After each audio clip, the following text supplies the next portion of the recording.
usted? Buenas tardes. Esto es en miércoles que nos encontramos, en miércoles que conversamos. Hoy vamos a hablar con Alfonso Zárate.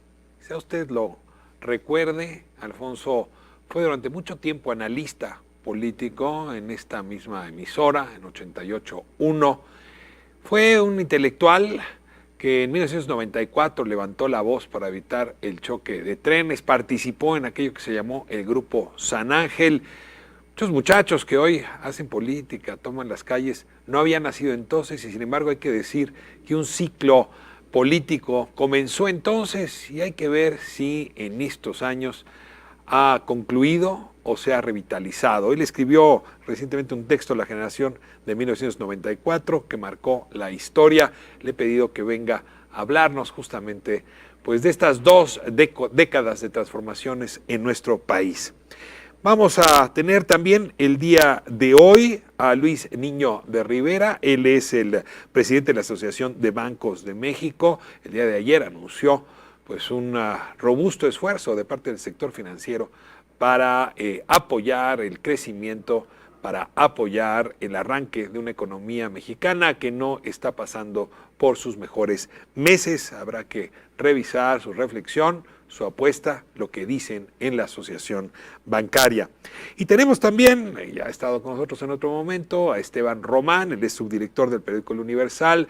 Trae encuestas que ese periódico ha venido levantando. ¿Qué nos dicen? ¿Cuál es la letra pequeña de las percepciones ciudadanas a casi un año de que tomase posesión el presidente Andrés Manuel López Obrador?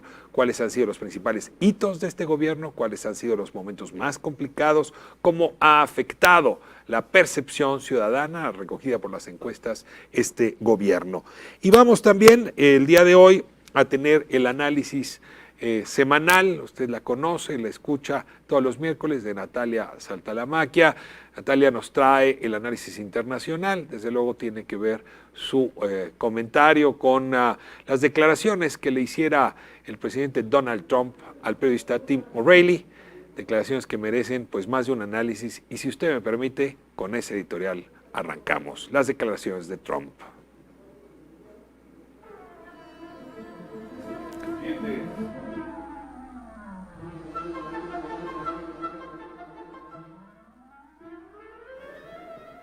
Dirá usted que es defecto de oficio, pero aquí entre periodistas decimos que muchas veces la pregunta es más importante o tan importante como la respuesta. Llevamos pues ya casi 24 horas agitadísimos en nuestro país, y hay que decir también los medios estadounidenses, por las declaraciones que hizo Donald Trump al periodista Tim O'Reilly a propósito de declarar o de calificar a los cárteles mexicanos como organizaciones terroristas.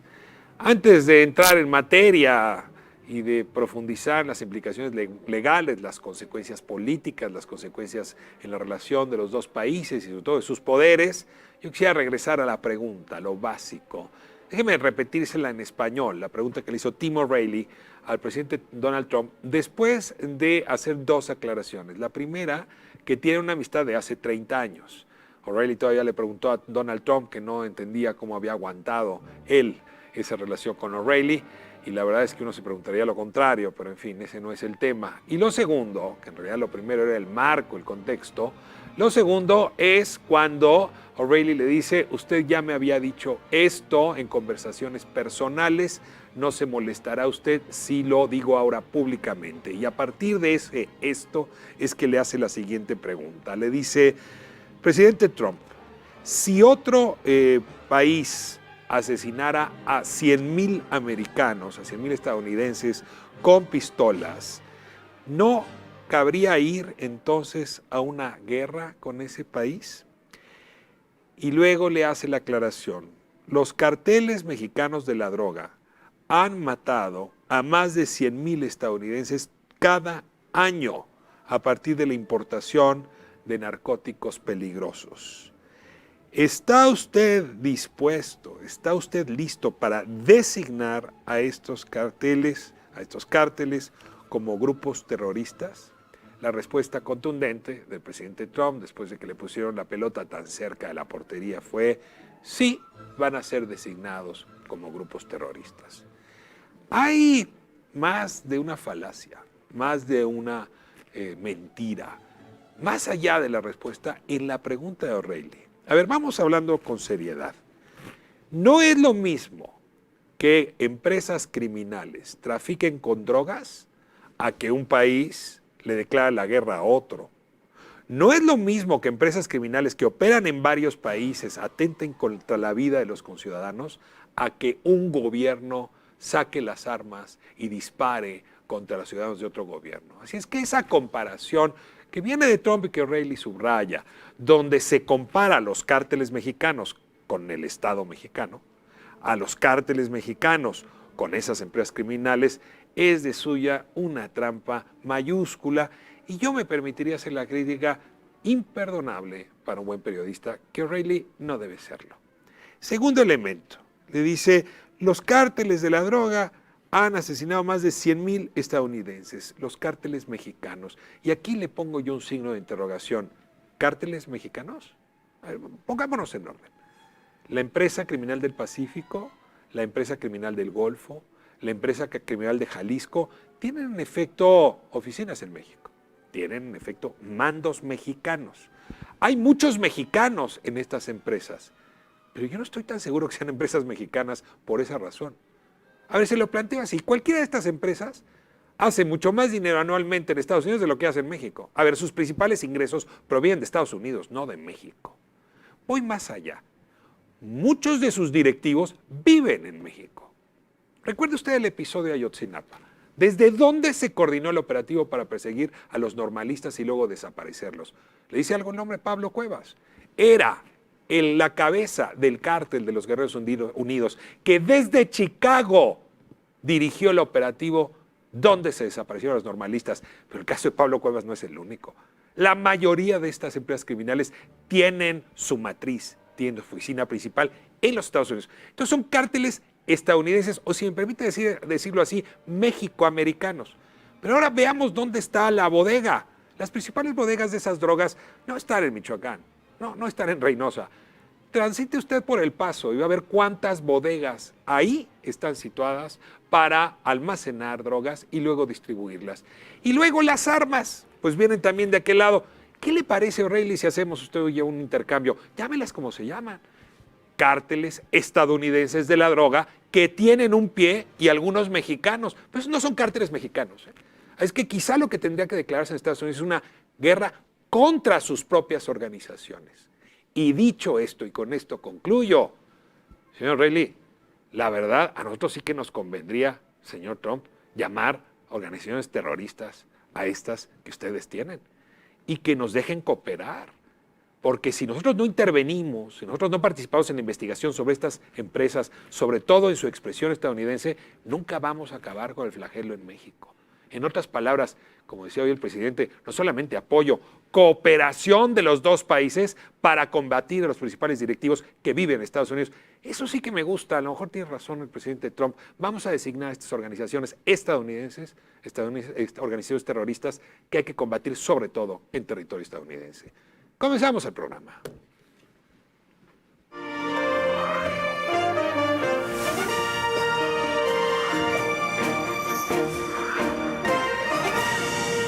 Muy buena suerte, les deseo de todo corazón. Soy Lavinia Moreno de su programa Presagios. Aquí, ustedes viendo La Octava. Ya, llegamos, por favor. Los cité aquí. No se desesperen, por favor. ¿Pero dónde está, gatito? Ya es bien tarde. El lugar es el indicado. Bueno, hasta pirotecnia mandé a echar justamente para este gran lanzamiento. ¿Pero a qué hora lo citaste? Ya queremos ir rápidamente. No sean desesperados. Valdrá la pena la espera, Alex, te lo prometo. Pero nos la vamos a pasar muy bien arriba del antrobús.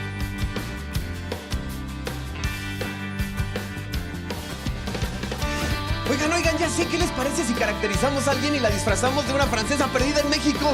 Oye, ¿y si mejor nos ponemos a vender chicharrones? No, a mí se me antoja mejor una malteada. No, gato, deja de pensar en comida, siempre es comida. Mejor vamos a bailar el vals con una quinceañera. No, mejor vamos a tomar un café con mi amigo el luchador, ¿no? No, yo insisto mejor en la comida y nos lo llevamos a comer algo bien rico. que vamos a traer cantantes, grupos, músicos, actores, actrices, luchadores, deportistas, hasta locutores y cineastas. Vamos a traer todo por el 8.1 en la octava. Soy Carlos Gil de Opciones de Vida y estás viendo La Octava. Es normal reírte de la nada. Es normal sentirte sin energía. Es normal querer jugar todo el día. Es normal sentirte triste sin razón. Es normal enojarte con tus amigos o con tus papás. Pero también es normal sentirte feliz, jugar con quien tú prefieras y a lo que a ti te gusta. Disfrutar de videojuegos, pero también de tu imaginación. Es normal ser tú, único. Así que escúchate, siente quién eres y disfrútalo. No necesitas nada más. Nada. Juntos por la paz.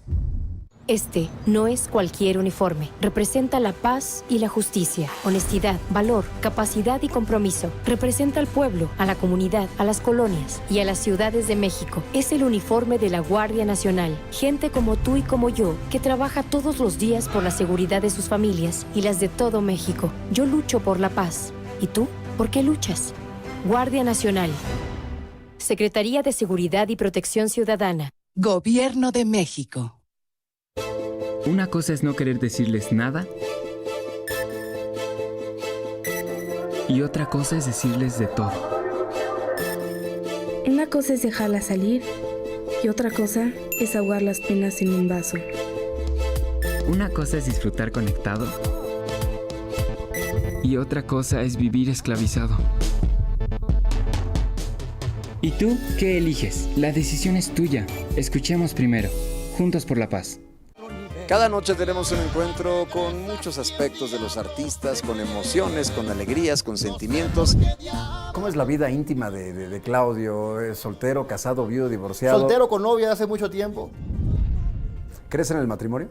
Sí creo, a pesar de que vengo... ¿Te vas a casar? Posiblemente sí, es lo más seguro.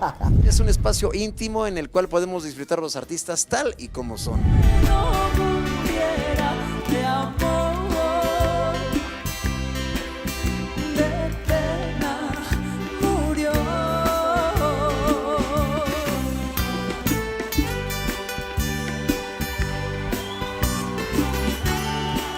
Toda una puesta en escena en un ambiente íntimo solo para ustedes en las noches de Bohemia. Te podré decir cuánto te amo.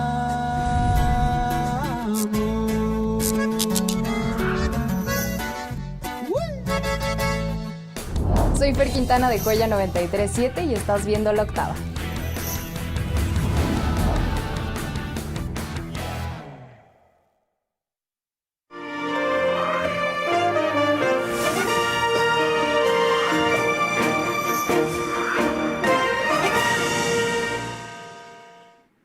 Bueno, estamos de vuelta, esto es La Octava, soy Ricardo Rafael, les saludo, si tiene usted gana, ánimo de compartir periodismo con nosotros, de escribirnos, ahí están las plataformas, @RR Radio Centro, @Ricardo M. Rafael, también con mi nombre en Facebook y desde luego en la plataforma de La Octava en YouTube, que es donde nos encontramos desfasados en el tiempo y sin embargo nos encontramos todos los días. Muchísimas gracias, Alfonso Zárate, por acompañarnos. Lo anuncié hace un momento. Alfonso, bienvenido. Honradísimo. Es un gusto estar aquí. Encantado. Alfonso, pues déjame comenzar diciendo lo que pienso desde hace muchos años. Hiciste escuela en esto de tomar el micrófono en la radio, de hacer análisis, de ponerle tono, de ponerle argumento. Aquellas mesas con Gutiérrez Vivó marcaron historia en el análisis mexicano.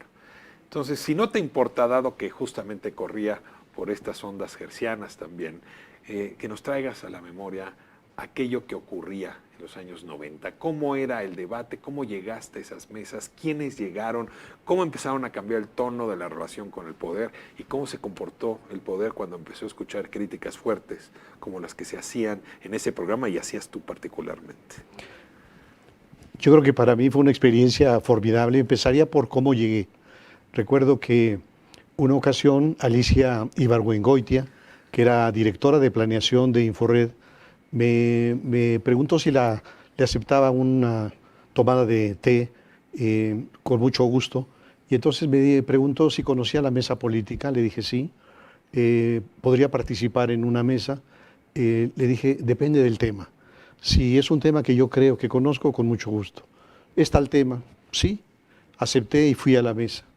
A la siguiente semana, Alicia me volvió a buscar y me preguntó si iría a una segunda mesa.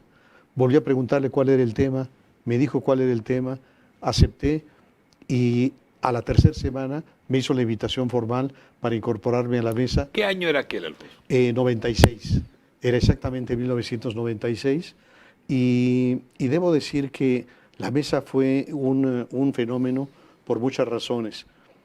Primero porque Gutiérrez Vivó de alguna forma instaló un nuevo estilo de hacer periodismo y yo creo que él tiene mucho que ver con la radio hablada.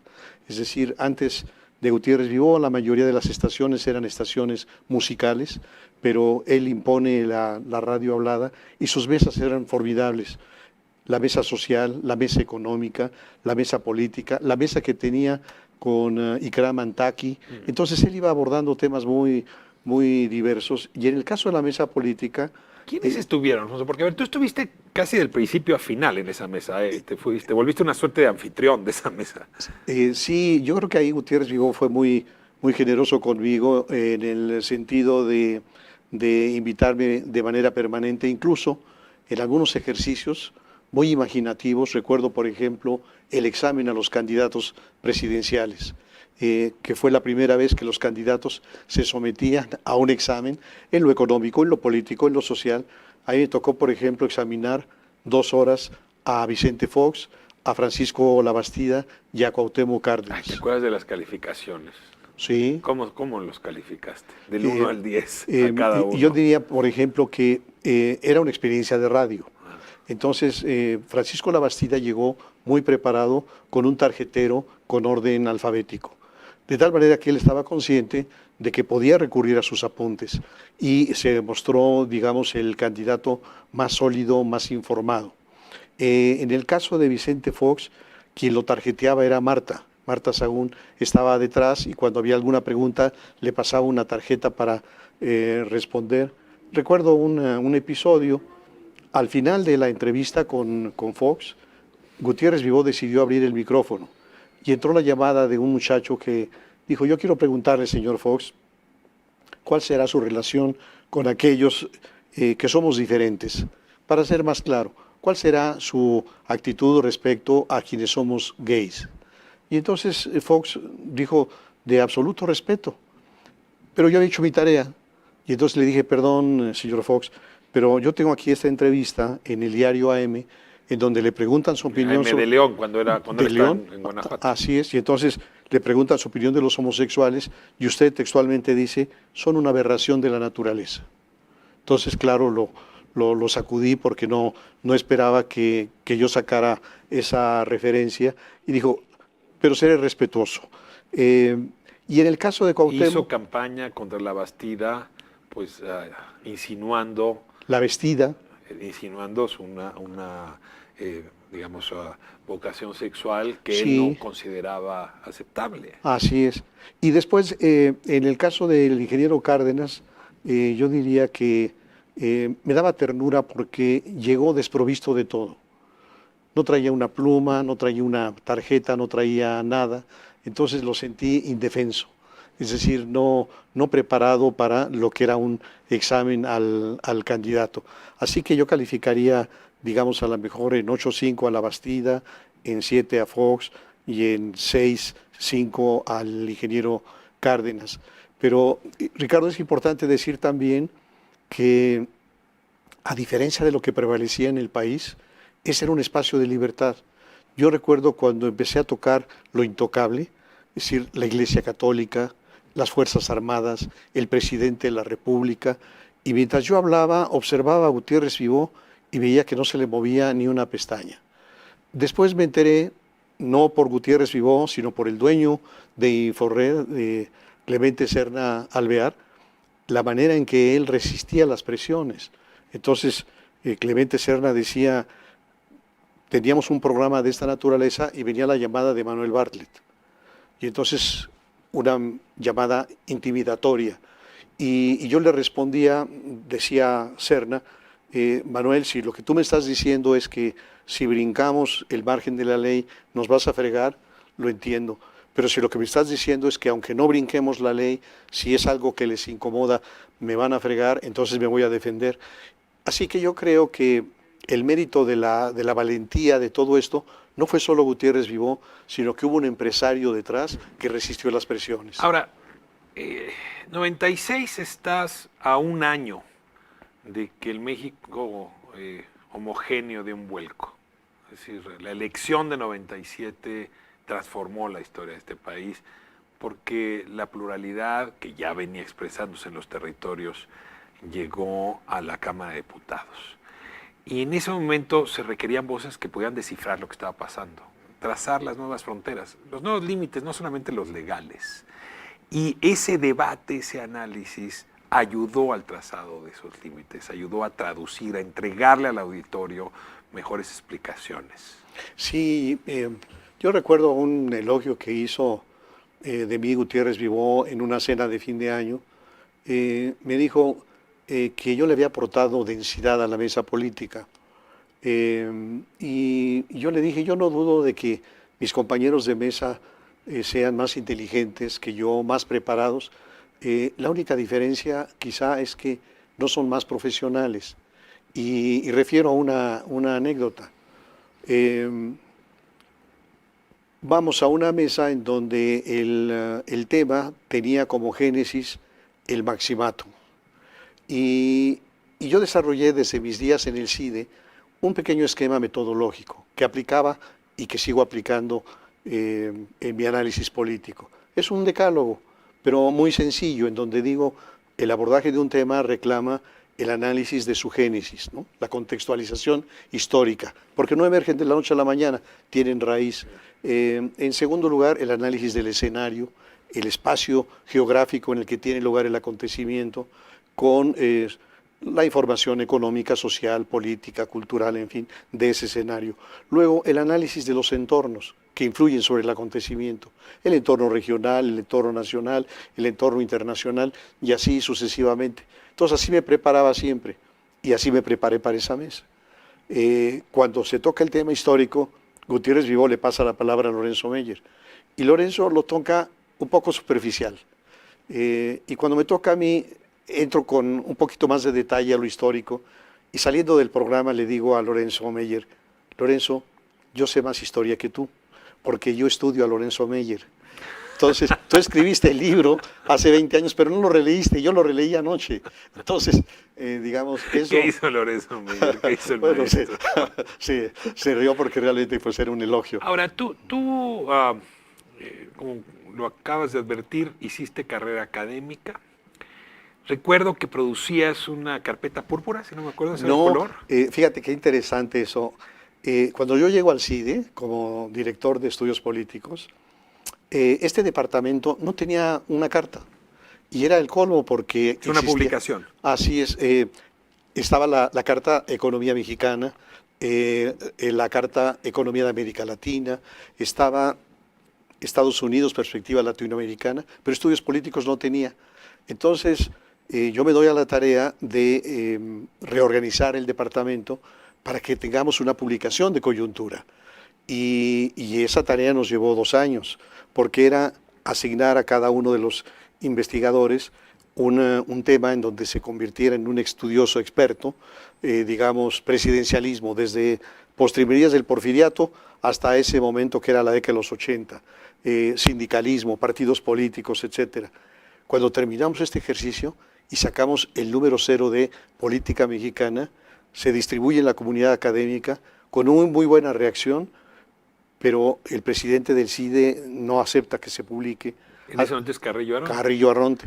Muy vinculado en ese momento al régimen y concretamente al PRI, a Salinas de Gortari. Y a Salinas. Sí, él venía de ser secretario, creo que se llamaba de ideología o algo así, en el PRI. ¿Y no le gusta la carta?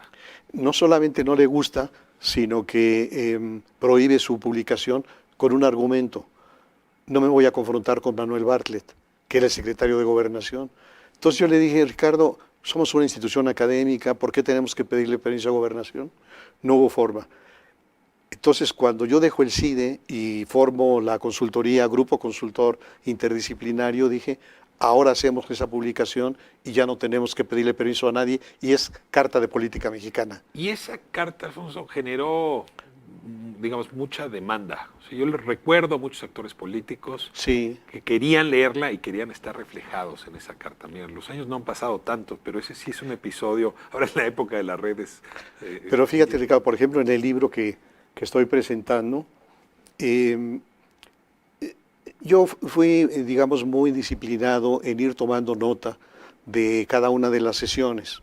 Y mis notas de las sesiones del grupo sumaban... Ahora hablaremos del Grupo San Ángel. Del Grupo San Ángel, constituían más o menos 85 páginas en mi computadora. Cuando decidí convertirlas en libro, decía, sí, pero para el lector lo importante será en qué contexto se estaba dando estas sesiones. Y entonces recurrí a Carta de Política Mexicana de hace 25 años. Ahí tomas una decisión que es complicada, pasar de la academia a la divulgación de argumentos académicos, que es un poco lo que hace el análisis. Y no es la misma vocación. ¿Cómo te sentiste en este ejercicio de divulgador? Porque además, vuelvo a lo mismo, fuiste pionero en ese tránsito. Yo creo que con una fortaleza que me daba el tránsito por la academia. Entonces, esa construcción metodológica que me servía en aquellos años del CIDE para dictaminar los artículos, los ensayos de mis compañeros, me permitió después que esa misma metodología sustentara nuestros análisis y también en la fase de consultoría. Y yo sigo pensando, inclusive cuando me encuentro algún joven que está estudiando un determinado tema o que va a hacer una tesis de licenciatura o de maestría, recomendarles el guión y decirle, mira, yo creo que si respetas estos elementos, le vas a dar mucho más riqueza a tu análisis. Es una época esa, Alfonso, en donde el periodismo ve con recelo a la academia y la academia al periodismo. Y tú hiciste este viaje, el análisis ya es un género periodístico. Sí. ¿Cómo te sentiste? ¿Aceptado el periodismo? ¿Cómo te sentiste rechazado en la academia? ¿Cómo viviste esa especie de Jano y Fronte que sufren o sufrimos los que nos dedicamos a una cosa y a la otra? Sí, yo creo que quizá la diferencia en mi caso, recuerdo mi primera experiencia, que fue en el 94, en televisión. Había un noticiero que se llamaba Punto por Punto y que coincidió con el nacimiento del Grupo San Ángel. Y mi hijo Poncho, que estaba estudiando comunicación, me vio y me dijo, papá, creo que te va a ir bien en los medios porque tu manera de hablar es muy clara. Entonces, eres muy pedagógico. Y había otro elemento que me parece que me sigue acompañando y que la verdad yo lo hacía sin pensar, que era salpicar mis análisis con alguna historia, con alguna anécdota o con algún chiste. Entonces yo lo hacía sin pensar, hasta que un exalumno me dijo, ¿qué me llamaba la atención tuya? Tu formalidad absoluta, nunca faltabas a clase, llegabas a tiempo, en fin, pero enriquecías tus clases con estas anécdotas, bromas, en fin. Y yo en ese momento me di cuenta que lo hacía y dije, ¿por qué? La única explicación que le doy es que mi madre era muy dicharachera. Entonces, si le caía una visita de improviso, decía, ya me cayó el chahuizle. Y entonces yo creo que yo, que viví tantos años con mi madre, aprendí esa... La generación de 1994 que marcó la historia, Grupo San Ángel, es un texto que acabas de publicar.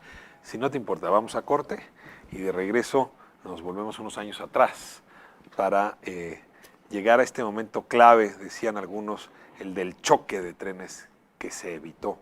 O que ustedes quizá evitaron. Contribuimos cuando menos. Vamos a corte, regresamos, no se vaya.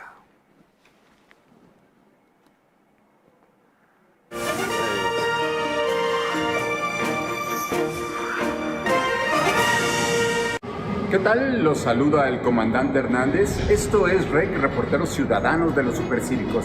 Este es un programa de televisión que no debería de ser de televisión, porque prácticamente todo el contenido que sale de aquí está hecho en celulares. Cuéntanos su historia y nosotros nos vamos a encargar de hacerlos famosos.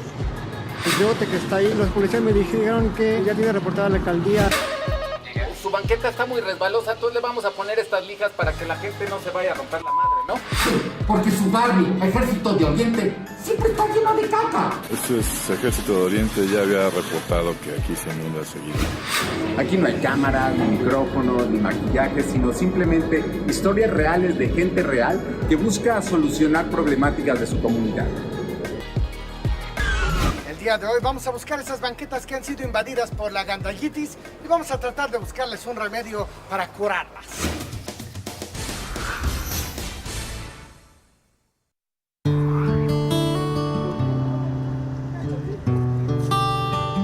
¿Estás arrepentido de haberla regado con alguien? Quiero terminar un problema con mi hermana. Quiero que todo esté bien, ya que nuestra familia se separó hace 10 años.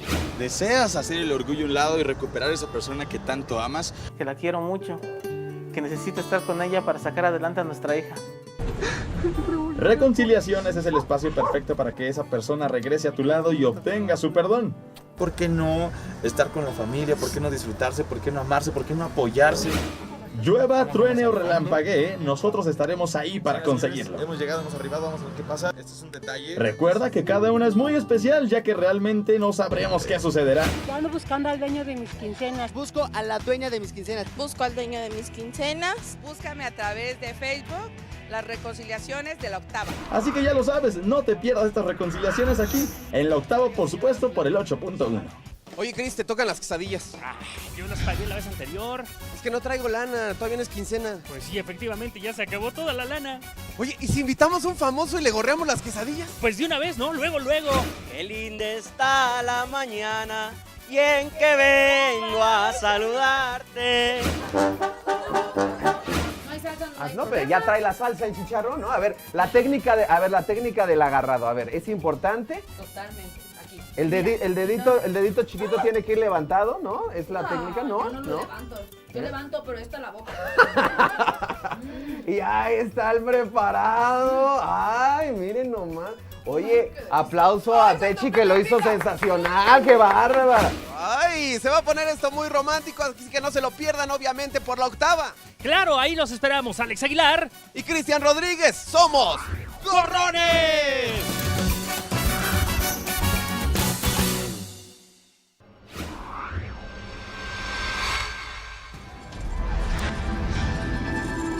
Este es el mundo de la ilusión, este es el mundo de la magia que tenemos para todos ustedes en Bajo la Manga. La idea es que en un minuto en 30 segundos tienes que mover 2 cerillos para que la moneda quede afuera del recogedor. Y que dándolos, ahí está el primer cerillo, se cuatrapeó. Está súper sencillo, esa es la clave, este es el primer cerillo. Tomas este que está aquí, lo pones de este lado y sigue quedando el recogedor. Y por si fuera poco, para aquellos que también no sepan del programa, pues les vamos a realizar muchas cámaras escondidas. Hola, buenas tardes. Buenas tardes. 2014. ¿Le puedo pagar con el celular? Es que hay una aplicación, mire. Si lo jala uno, puede sacar el billete de 100 pesos del celular. El billete se materializa. ¿Viste? Si los quieres sacar, lo sacas de aquí y ya es todo lo que se hace. Así que ya lo saben, Bajo la Manga, soy Gabriel Escamilla, es La Octava, aquí nos vemos.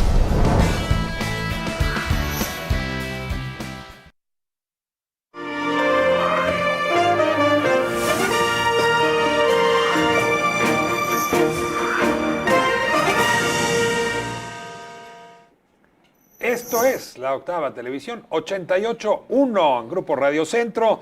Alfonso Zárate, gracias por acompañarnos. Ricardo. Este es el libro, luego vale la pena publicar libros porque te permiten abrir conversaciones sobre temas que antes están encapsulados.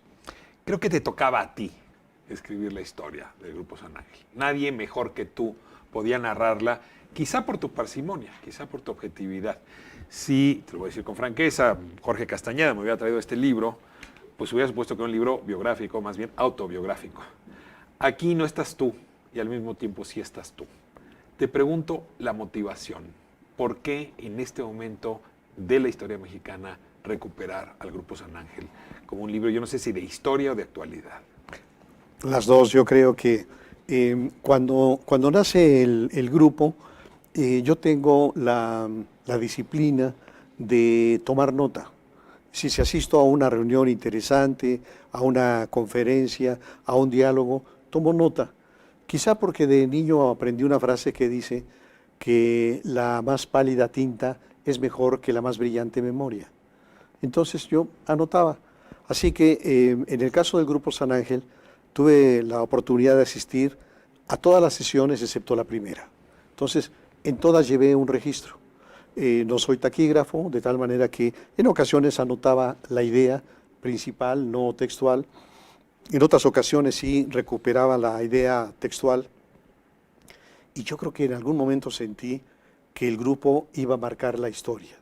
Es decir, que ese momento, hay que recordar 94 y yo diría inclusive 93, porque en mi opinión los acontecimientos gravísimos que vivió el país en aquellos meses empezaron en mayo de 93 con el asesinato del cardenal Posadas Ocampo en el aeropuerto de Guadalajara. Entonces tienes el asesinato de un príncipe de la iglesia y unos meses después, el 1 de enero, el mismo momento en que México ingresaba al TLC, ya éramos parte de América del Norte, irrumpe de las Cañadas el Ejército Zapatista de Liberación Nacional, en marzo asesinan a Luis Donaldo Colosio, en septiembre a José Francisco Ruiz Massieu, en el ínterin se secuestra a Alfredo Harp, presidente de Banamex, a Ángel Lozada, vicepresidente de Grupo Gigante. Entonces yo estaba consciente de que lo que estaba haciendo el Grupo San Ángel iba a tener un importante El Grupo impacto. San Ángel se reúne para acompañar, para modular, incluso para administrar esa crisis. Si nos cuentas el origen, insisto, hay muchos ¿Cómo no? Que nos están escuchando hoy que no habían nacido Claro. en esa fecha, o sea, ya es fecha histórica, digamos. ¿Quién los convoca? ¿Quién te lleva a ti? ¿Quiénes se sientan los primeros en esas mesas? ¿Cómo no? El grupo, en lo que yo he podido hurgar, nace a partir de un artículo de Demetrio Sodi. Sodi publica en La Jornada, en el mes de abril de 94, un artículo en el que advierte la posibilidad del choque de trenes. Y yo creo que... La expresión del choque de trenes es suya. Es suya, es de Demetrio. Pero además, yo creo que se explica si tomamos en cuenta que la elección presidencial previa, la de 1988, había sido una elección, digamos, contaminada por el fraude.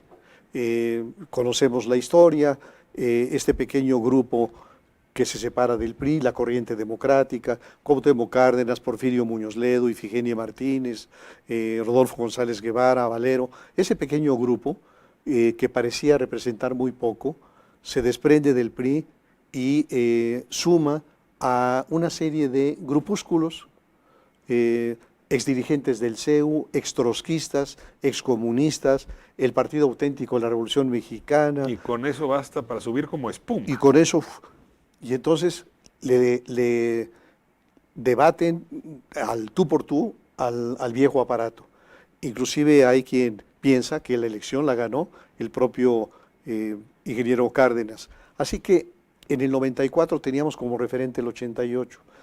Y además con candidatos, digamos, también muy fuertes, el ingeniero Cárdenas de nuevo y Diego Fernández de Ceballos. Así que la metáfora de Demetrio respecto al choque de trenes no estaba totalmente descarriada. ¿Puedo detenerte ahí un segundo? Pasado el tiempo yo he pensado si el peor choque de trenes no era el de una locomotora llamada Carlos Salinas de Gortari y otra locomotora llamada Ernesto Zedillo Ponce de León. Es decir, ahí se dio también un encontronazo que necesitaba amortiguadores. Sí, bárbaro.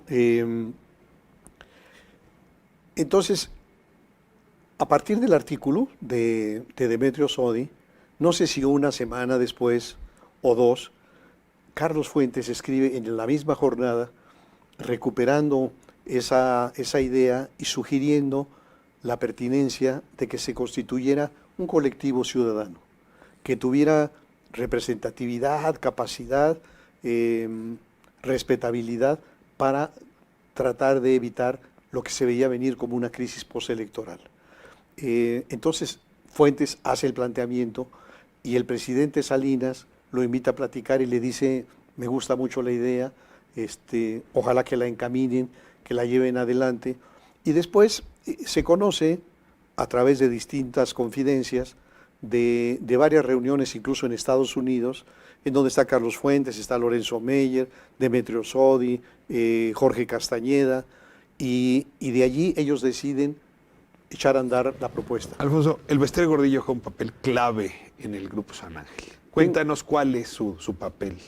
Sí, yo creo en principio, por lo que me han platicado, que en el grupo que traduce la iniciativa de Fuentes, los personajes claves son Jorge Castañeda, Demetrio Sodi, yo diría en primer lugar, pero en un segundo plano, casi al mismo nivel, Adolfo Aguilar Sincer y el Bester Gordillo. Digamos que ellos son los que empiezan a convocar a este grupo diverso, plural. Hay que entender el México de hace 25 años. Es decir, hace 25 años el Bester Gordillo conducía el Sindicato Nacional de Trabajadores de la Educación, pero lo estaba sacudiendo. Es decir, el sindicato, por cierto, es el único, es el primero que renuncia a la afiliación corporativa al PRI. Entonces, en aquellos días existía la afiliación corporativa y todos los empleados sindicalizados. Era vista como una democratizadora. Sí, entonces, digamos, hace cosas muy interesantes, ¿no? ¿Qué hace, por ejemplo? Establece dentro del sindicato el Comité Nacional de Acción Política. Fíjate qué interesante diseño. Este Comité Nacional de Acción Política va a tener una representación de los partidos en los cuales militan los maestros. Entonces había un grupo del PRI, un grupo del PRD, todavía había del PPS, del Partido Acción Nacional, y su sindicato les dice, nosotros vamos a apoyar sus candidaturas, panistas, perredistas. Muy probablemente si no hubiera hecho eso, a la luz de la pluralidad política, el sindicato se hubiera roto. Fue un acto... Explícame una cosa, ¿por qué ese grupo que mencionas, por lo menos esos personajes, Aguilar Sincer, Jorge Castañeda, Sodi el Bester Gordillo, y la maestra Sodi, terminan siendo pues el grupo más influyente en la candidatura de Vicente Fox? Es decir, el Grupo San Ángel en su ojiva se vuelve puntal de legitimidad para la candidatura del 2000. Sí, yo diría que la verdad es que desconozco quién invitó a Vicente Fox a participar en el grupo. Cuando yo he revisado mis 85 páginas de referencia y le doy búsqueda de Fox, encuentro 2 o 3 participaciones de Fox. Es decir, diría, con todo respeto, que Vicente Fox sobresalía por su estatura. Es decir, no por sus aportaciones, no por su contribución. Tenía una voz ronca también. Y la voz también. Yo he llegado a pensar que Fox fue un invento de Castañeda. Es decir, que Jorge llegó a pensar, este hombre tiene el perfil ranchero, antisolemne, que hace falta después del hartazgo con las viejas formas de los priistas. Entonces yo creo que sí, el grupo fue un punto de confluencia que favoreció esa candidatura, pero te comparto otra cosa interesante. Cuando yo termino el manuscrito, me acerco a varios miembros del grupo, a Tatiana Cloutier, a Demetrio Sodi, a Miguel Álvarez Gándara, a Eugenio Anguiano y al padre Gonzalo Ituarte. Entonces me acerco a cada uno de ellos con el propósito de decirles, échenle una revisada, si hay alguna omisión importante, si... ¿Tú con Tatiana Cloutier mantienes relación todos estos años? No, fíjate que no, lo hice ahora por el libro y además fue curioso, porque cuando yo le digo, oye Tatiana, te voy a mandar el manuscrito de el libro hoy que se cumplen 25 años, ¿25 años? Sí, Tatiana, son 25 años del grupo. Los otros compañeros tampoco tenían conciencia de que estábamos a 25 años. Entonces me dijo, oye, estoy hasta el gorro, pero ¿por qué no lo compartes con Manuel, mi hermano, y con Rebeca? Lo cual hice, y fue muy útil, entre otras cosas, porque, por ejemplo, Rebeca me decía, cuando hablas del 88, está desdibujado mi padre, don Manuel Cloutier, que fue un actor importante, y dije, tienes toda la razón, revisé, gracias, corregí, mencioné su ayuno en el Ángel de la Independencia, pero cuando voy con Sodi me dice, estoy escribiendo mis memorias, y te voy a mandar unas notas sobre una cena muy simpática. Nos vamos a cenar al San Angelín, Carlos Fuentes con su esposa, con Silvia Lemus, Jorge Castañeda con su esposa, González Pedrero con Julieta Campos, Jorge Castañeda y yo. Y en un momento de la cena, Jorge dice, aquí está sentado el próximo presidente de la República. Y entonces Carlos Fuentes dice, tú, Enrique, a González Pedrero. Y González Pedrero dice, no, el grupo no se formó para eso, el grupo tiene otros propósitos. No, dice Castañeda, el próximo presidente serás tú, Carlos Fuentes. Y Fuentes, según la narración de Demetrio, dice, bueno, si la sociedad me lo pide. Bueno, ¿qué a propósito de esta anécdota? Que no faltaron voces que pensaban que si se daba el choque de trenes, se iba a anular la elección y que entonces el Congreso tendría que nombrar un presidente interino y qué se podría hacer del Grupo San Ángel. Qué bueno. Pues termino, se nos acabó el tiempo, pero con última reflexión. Esos intelectuales que surgen en los 90, hoy son la generación que se va retirando. ¿Has visto llegar a una nueva generación tan potente como aquella? No, no lo siento así y es una pena. Yo diría, Ricardo, que incluso, no obstante la enorme distancia de acontecimientos entre 94 y hoy, si algo pareciera repetirse, es el clima de polarización política. El choque de trenes otra vez. El choque de trenes de nuevo, una sociedad muy polarizada, con mucho enojo, en donde hay una mayoría que respalda al presidente de manera acrítica, que son muy hostiles respecto a los que piensan distinto, y otro grupo que se siente intimidado. Acrítico y muy hostil. O sea, las características de un lado y de otro se parecen. Se parecen. Y entonces yo he llegado a pensar la pertinencia de que hubiera una iniciativa similar, de invitar a un colectivo de la sociedad a reflexionar, a generar propuestas. ¿Por eso pones este libro ahora en librería? Sí, en gran medida. ¿Sí es una provocación para reflexionar sobre la mesa de en medio? Exactamente, yo creo que sí. Y el decir, se están creando distintos grupos, sobre todo partidistas, que yo creo que van a tener poco destino. Pero lo que sí creo que podría tener destino es un grupo de mexicanos que amen a México y que no quieran trabajar en contra de, sino a favor de este país que todos queremos. Vamos a pues la verdad es que es un texto que hay que tomar, hay que leer con cuidado y que sí nos explica el presente. 25 años en la especie humana es nada, aunque pueda parecer tanto entre una generación y otra, nos explica muy bien lo que estamos viviendo. No sabes cuánto te agradezco esta conversación. Es una delicia y tengo que decir también un honor. No, para mí lo es. Alfonso, nos vamos a corte. Tengo a Luis Niño de Rivera, justamente para hablar de esta inversión que el sistema financiero está dispuesto a emprender con tal de que la máquina del crecimiento de nuestro país arranque de nuevo. Volvemos.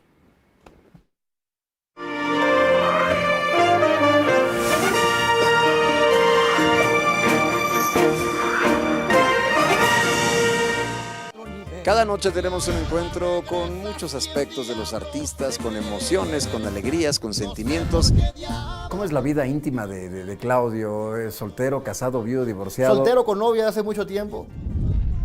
¿Crees en el matrimonio? Sí, sí creo, a pesar de que vengo... ¿Te vas a casar? Posiblemente sí, lo más seguro.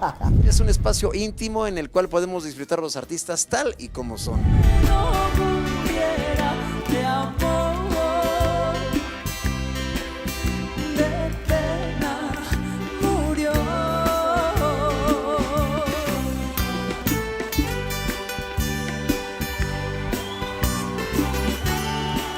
Toda una puesta en escena en un ambiente íntimo solo para ustedes en las noches de Bohemia.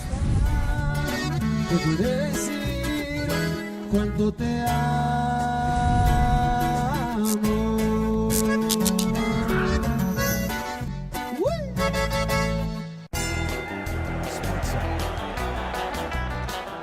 Ellos también son guerreros. No hay problema, Willy. Bienvenidos a Guerreros, un espacio en el cual descubriremos muchos aspectos de nuestros invitados. Con mi papá y con mi mamá y les dije, yo quiero ser artista. Y me dijo mi papá, ¿con H o sin H? Perdón. Donde yo empezaba como conductor de noticieros, hace como 500 canas menos y... Ándale. ¿Eres influencer? Sí. Soy guerrero. Soy guerrera. Soy guerrero. Soy guerrero. Soy guerrera. Ustedes ya saben de quién se trata y si no, lo averiguaremos en su... Doblaremos la apuesta. No te pierdas Guerreros en la octava, aquí en el 8.1. Ya, llegamos, por favor. Los cité aquí. No se desesperen, por favor. ¿Pero dónde está, gatito? Ya es bien tarde. El lugar es el indicado. Bueno, hasta pirotecnia mandé echar justamente para este gran lanzamiento. ¿Pero a qué hora lo citaste? Ya queremos ir rápidamente. No sean desesperados. Valdrá la pena la espera, Alex, te lo prometo. Nos la vamos a pasar muy bien arriba del antrobús.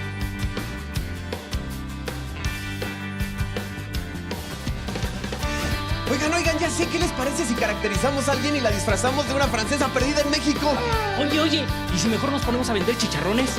No, a mí se me antoja mejor una malteada. No, gato, deja de pensar en comida, siempre es comida. Mejor vamos a bailar el vals con una quinceañera. No, mejor vamos a tomar un café con mi amigo el luchador, ¿no? No, yo insisto mejor en la comida y nos lo llevamos a comer algo bien rico. Vamos a traer cantantes, grupos, músicos, actores, actrices, luchadores, deportistas, hasta locutores y cineastas. Vamos a traer todo por el 8.1 en la octava. ¿Qué tal? Los saluda el comandante Hernández. Esto es REC, Reporteros Ciudadanos de los Supercívicos. Este es un programa de televisión que no debería de ser de televisión, porque prácticamente todo el contenido que sale de aquí está hecho en celulares. Cuéntanos su historia y nosotros nos vamos a encargar de hacerlos famosos. El rebote que está ahí, los policías me dijeron que ya tiene reportada la alcaldía. Su banqueta está muy resbalosa, entonces le vamos a poner estas lijas para que la gente no se vaya a romper la madre, ¿no? Porque su Barbie, Ejército de Oriente, siempre está lleno de caca. Este es Ejército de Oriente, ya había reportado que aquí se inunda seguido.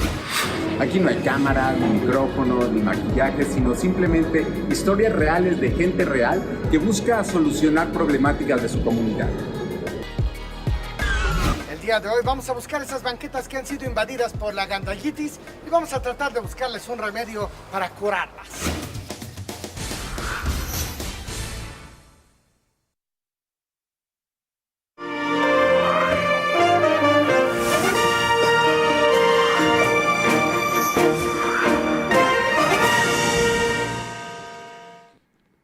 Esto es la octava, soy Ricardo Rafael, estamos de vuelta y como lo anuncié tengo a Luis Niño de Rivera, el expresidente de la Asociación de Bancos de México. El día de ayer fue uno de los oradores en la conferencia matutina y uno de los que con mayor fortuna pues puso fichas en el tablero justamente a propósito del crecimiento, puso números sobre lo que podría invertir el sistema financiero para que la máquina de vapor del crecimiento mexicano vuelva a arrancar, sobre todo después de 3 trimestres de recesión. Luis, me da mucho gusto tenerte con nosotros, te mando saludo afectuoso y te ruego que compartas con nuestra audiencia pues las reflexiones, la nuez de las reflexiones que planteabas ayer al lado del presidente. Ricardo, muchas gracias, un placer saludarte. Efectivamente ayer planteamos en la conferencia de la mañana en Palacio Nacional con el presidente de la República, el Consejo Coordinador Empresarial y las 12 organizaciones cúpula del sector privado que le integran, el plan o el acuerdo con el presidente del plan de inversión en infraestructura del sector privado, que son 859,000 millones en los próximos 5 años para realizar 147 proyectos en distintos puntos de la geografía nacional y en distintos sectores, por ejemplo, telecomunicaciones, agua y saneamiento, turismo, salud. Y la gran pregunta siempre es, ¿de dónde van a salir esos recursos para poder financiar proyectos de esta magnitud y de este alcance? Y el planteamiento que hacemos en la Asociación de Bancos de México es que la banca ya está muy involucrada en infraestructura. Tenemos 684,000 millones de pesos colocados en créditos a la infraestructura y aparte tenemos 600,000 millones de pesos de liquidez disponible para invertir en este tipo de proyectos. Y esa es la diferencia entre los 5.9 billones de pesos que tiene captada la banca y los 5.3 billones que prestamos y tenemos colocada en la cartera. Si tomamos el 14% de eso que está destinado a la infraestructura, quiere decir que podemos invertir 84 mil millones de pesos anualmente para estos proyectos. Además, el sector financiero mexicano tiene en las AFORES, la banca internacional y en las colocaciones en el sistema bursátil, que son CECADES y FIBRAS, 218 mil millones de pesos. Si tomamos el 1% de lo que tienen los fondos de inversión privados y las AFORES, que son 6,5 billones de pesos, ese 1% lo repartimos anualmente, vamos a tener otros 65 mil millones de pesos que podremos invertir cada año en estos proyectos. Así que recursos en México hay suficientes, y aparte, Ricardo, hay una cantidad no menor de fondos internacionales de inversión privada que tienen interés en México, porque hay un gran atractivo en este país por lo bien que se están manejando las finanzas públicas, con cero déficit, sin endeudamiento adicional, con una inflación baja y con una economía que no está creciendo, pero precisamente por estas inversiones es lo que detonará el crecimiento el año que viene. Luis, el día de ayer, más allá de entrar ahora a la discusión sobre la disponibilidad de financiamiento, que me interesaría hacerte varias preguntas al respecto, pero el día de ayer todavía en el plano de lo simbólico, sí se trató de un espaldarazo de tu asociación, del Consejo Coordinador, a los proyectos económicos del presidente López Obrador. Es decir, ayer pareciera que cierran filas. Déjame plantearlo así, el factor del capital con los actores políticos alrededor de un mismo propósito. Te hablo primero desde el plano humano antes de entrar ya a discusiones más técnicas. ¿Así te sentiste tú en la conferencia? ¿Así sentiste al presidente? Tenemos una comunión de propósitos con el presidente de la República que van directamente al bienestar de todos los mexicanos, y esto es detonar la inversión, inversión fija bruta, que es uno de los 3 grandes motores que mueven la economía. Uno es el consumo, que va bien, y tenemos una muestra, una prueba clara de hace 7 días en el Buen Fin. Las exportaciones, que van bastante bien, y esto que es la inversión en infraestructura, que ha venido cayendo en el último año. Aquí lo que tenemos es la idea de invertir en la iniciativa privada para levantar el crecimiento económico y llevar a todos los rincones de la República y a todos los niveles socioeconómicos esta posibilidad de detonar economía regional y economía nacional. Esos son los propósitos que nos unen con el gobierno federal y con el presidente de la República. ¿Confías en su proyecto económico? Sin lugar a duda, porque ha demostrado consistencia en lo que dijo a lo largo de la campaña y los meses entre la elección y la toma de posesión, que se cumple un año este domingo. Ha sido consistente en varios frentes. Uno, cero endeudamiento, no aumento de impuestos, no impuestos nuevos y cero déficit.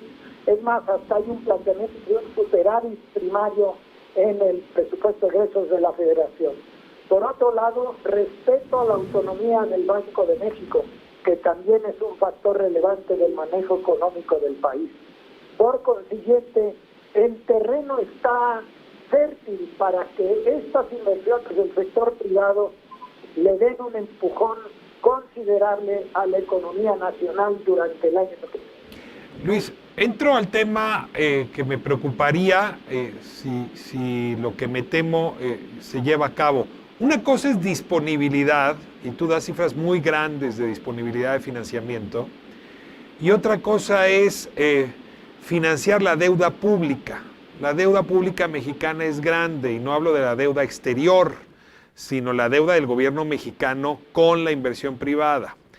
Esa deuda pública es tan grande que muchas veces ha impedido pues, que haya mayor financiamiento para la deuda privada. Y ahora necesitamos pues que más iniciativa privada o más iniciativas privadas también inviertan en el país para detonar el crecimiento. Te pregunto si esta disponibilidad va toda para la obra pública y los proyectos de inversión, no sé, Dos Bocas, Santa Lucía, el Tren Maya, o se está pensando que una buena parte de esta disposición de financiamiento al que haces referencia vaya para detonar proyectos de jóvenes empresarios, proyectos de empresas consolidadas, proyectos en efecto del sector privado que no se han beneficiado de buenas tasas ni buenos plazos. Ese es un magnífico punto, Ricardo, porque sí podría haber esa percepción de que los recursos van a dar al sector público y que no hay disponibilidad para el sector privado, pero yo te diría que es exactamente al revés.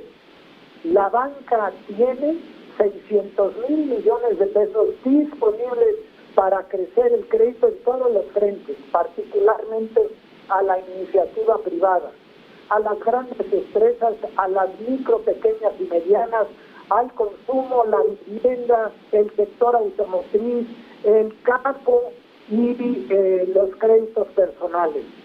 Todo eso nos hace frecuentemente evaluar las distintas carteras o los montos de dinero que tiene la banca invertida en cada uno de esos rubros. Y por mucho, la parte más importante está metida en la iniciativa privada. Es solamente el 14% de la cartera está en infraestructura y una parte de esa, el 55% es privado y el 44% es financiamiento a la infraestructura del sector público que pasa por el gobierno federal, estados y municipios. Ahora, de esos 600,000 millones, si tomamos 84,000 para estos proyectos, todavía quedan 516,000 millones para el resto de la economía. Así que dinero para financiar al sector privado hay más que suficiente en México. Pero tienes otra parte, porque eso es solamente el sector bancario.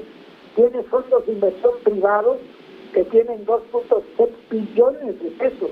Las AFORES tienen 3.9 billones. Allá hay 6,5 billones de pesos disponibles para proyectos de la iniciativa privada, siempre y cuando tengan calidad en rentabilidad y en operación. Y tienes todos los esquemas de bursatilización en la bolsa, las dos bolsas de valores de nuestro país, más el financiamiento internacional que tiene mucho interés en venir a México. Ahora, Luis, cuando vemos el sector más pujante en nuestro país, pues es el sector manufacturero de la exportación. Un sector que está compuesto en su mayoría por empresas extranjeras que obtienen en mercados extranjeros tasas muy bajas de financiamiento. Pero ese sector, como tú sabes, luego no embona con los proveedores mexicanos. Fundamentalmente porque los proveedores mexicanos no gozan de esas tasas, no gozan de esos plazos. Y si no logramos encadenar al gran sector exportador manufacturero con el pequeño proveedor mexicano, no vamos a poder aprovechar eso que se antoja, es la principal locomotora del desarrollo. ¿Traen la mirada puesta ahí en el encadenamiento productivo con la exportación manufacturera? Sí, por supuesto. Tenemos distintos programas, por ejemplo, conjuntamente con Nacional Financiera y Banco Nacional de Comercio Exterior, con Bancomex. En julio de este año, la ABM firmó un convenio para colocar 112,500 millones de pesos a las MIPYMES. Al cierre de octubre vamos al 60%, o sea, 67,000 millones de pesos hemos colocado en estos 4 meses, de los primeros 4 meses de la segunda mitad del año. Y eso va dirigido en mucho a las empresas proveedoras de los grandes exportadores. Por otro lado, los exportadores mexicanos tienen acceso a los mercados internacionales porque generan divisas, porque al producir para exportar cobran en moneda extranjera, y eso le da acceso a todos los programas y oficio preciso caso de la banca internacional, que también busca colocar sus recursos en ese tipo de empresas. Sí hay financiamiento, sí es competitivo y tiene las condiciones iguales en México que en otros lados del mundo. Termino con una última pregunta, Luis. Si uno revisa el lugar en el que nos encontramos en el mundo, el ranking mundial en inversión fija, decías tú, infraestructura particularmente, nos topamos con que somos el lugar 61 de 190 países. Cuando ves que la economía 12 o 13 está en lugar 61 en la inversión fija, queda claro que algo no estamos construyendo de infraestructura al ritmo que necesitamos. Siempre hablamos de 3, 4 proyectos, pero es mucho más lo que se requiere en esa inversión. ¿Me puedes decir cuáles son los sectores de infraestructura donde puede haber una mayor apuesta de parte del sector bancario? Sí, por supuesto, y tienes toda la razón, Ricardo, en señalar eso, porque sí está México atrasado en infraestructura. Necesitamos mucha más inversión, primero en generación de energía, segundo en comunicaciones y transportes, tercero en toda la red aeroportuaria y portuaria. Por darte una idea, México tiene menos aeropuertos que lo que hay en Dallas, Texas y 100 kilómetros a la redonda. El país tiene menos aeropuertos que lo que tiene Dallas, válgame. Dallas y 100 kilómetros a la redonda. Entonces, necesitamos invertir mucho más para que el país pueda ser más eficiente, porque nos preocupamos mucho por la infraestructura física y hay que invertir en ello, por supuesto, pero también tenemos que invertir en uno de los elementos de infraestructura intangible, Ricardo. ¿Y a qué me refiero? A la productividad. Tenemos que hacer mucho más con lo que ya tenemos y mucho más con menos gasto. Para ello necesitamos mejorar las telecomunicaciones, llevar servicios a rincones de la República Mexicana donde hoy no hay, porque no tienen acceso a telecomunicaciones. Hay 470 municipios en este país que no tienen servicios bancarios porque no hay forma de operar en línea. Necesitamos mejor sistema de salud, mejores escuelas, mejores hospitales. Todo eso es parte de la infraestructura nacional, pero dentro de la infraestructura intangible que es con mayor productividad.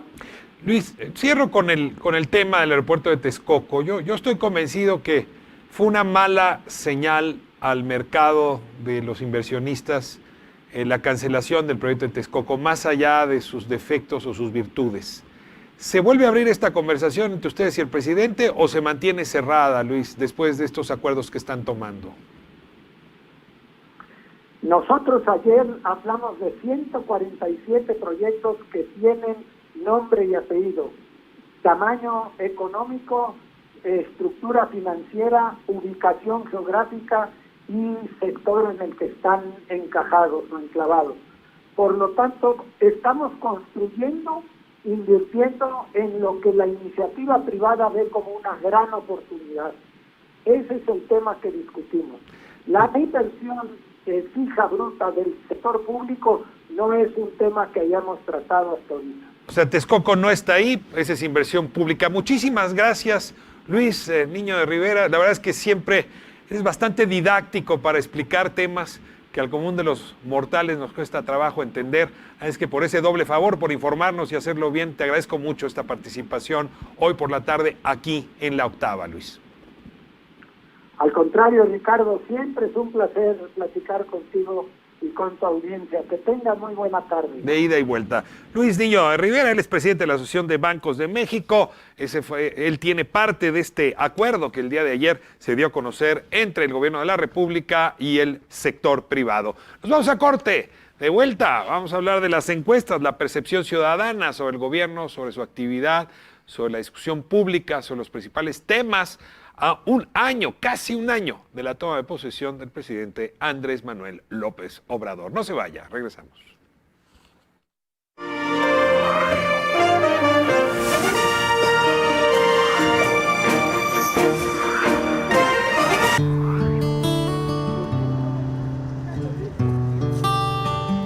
¿Estás arrepentido de haberla regado con alguien? Quiero terminar un problema con mi hermana. Quiero que todo esté bien, ya que nuestra familia se separó hace 10 años.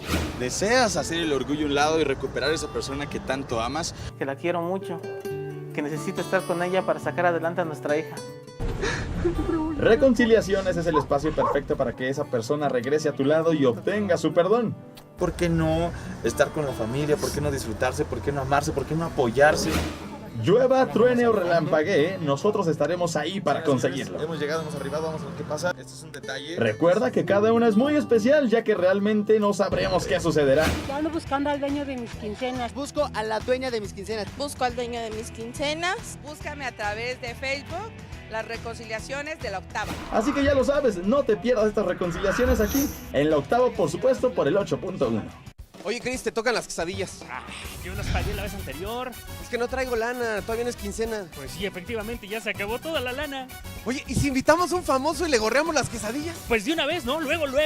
Qué linda está la mañana y en que vengo a saludarte.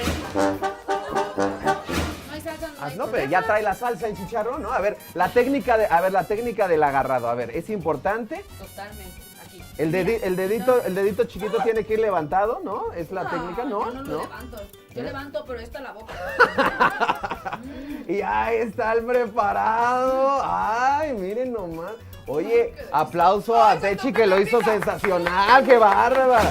Ay, se va a poner esto muy romántico, así que no se lo pierdan, obviamente, por la octava. Claro, ahí los esperamos, Alex Aguilar y Cristian Rodríguez. Somos Gorrones. Cada noche tenemos un encuentro con muchos aspectos de los artistas, con emociones, con alegrías, con sentimientos. ¿Cómo es la vida íntima de Claudio? ¿Es soltero, casado, viudo, divorciado? Soltero con novia hace mucho tiempo. ¿Crees en el matrimonio? Sí creo, a pesar de que vengo... ¿Te vas a casar? Posiblemente sí, lo más seguro. Es un espacio íntimo en el cual podemos disfrutar los artistas tal y como son. De amor, de pena murió.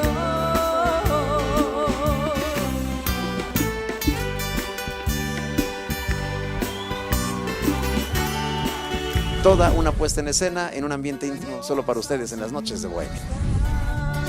Te pude decir cuánto te amo.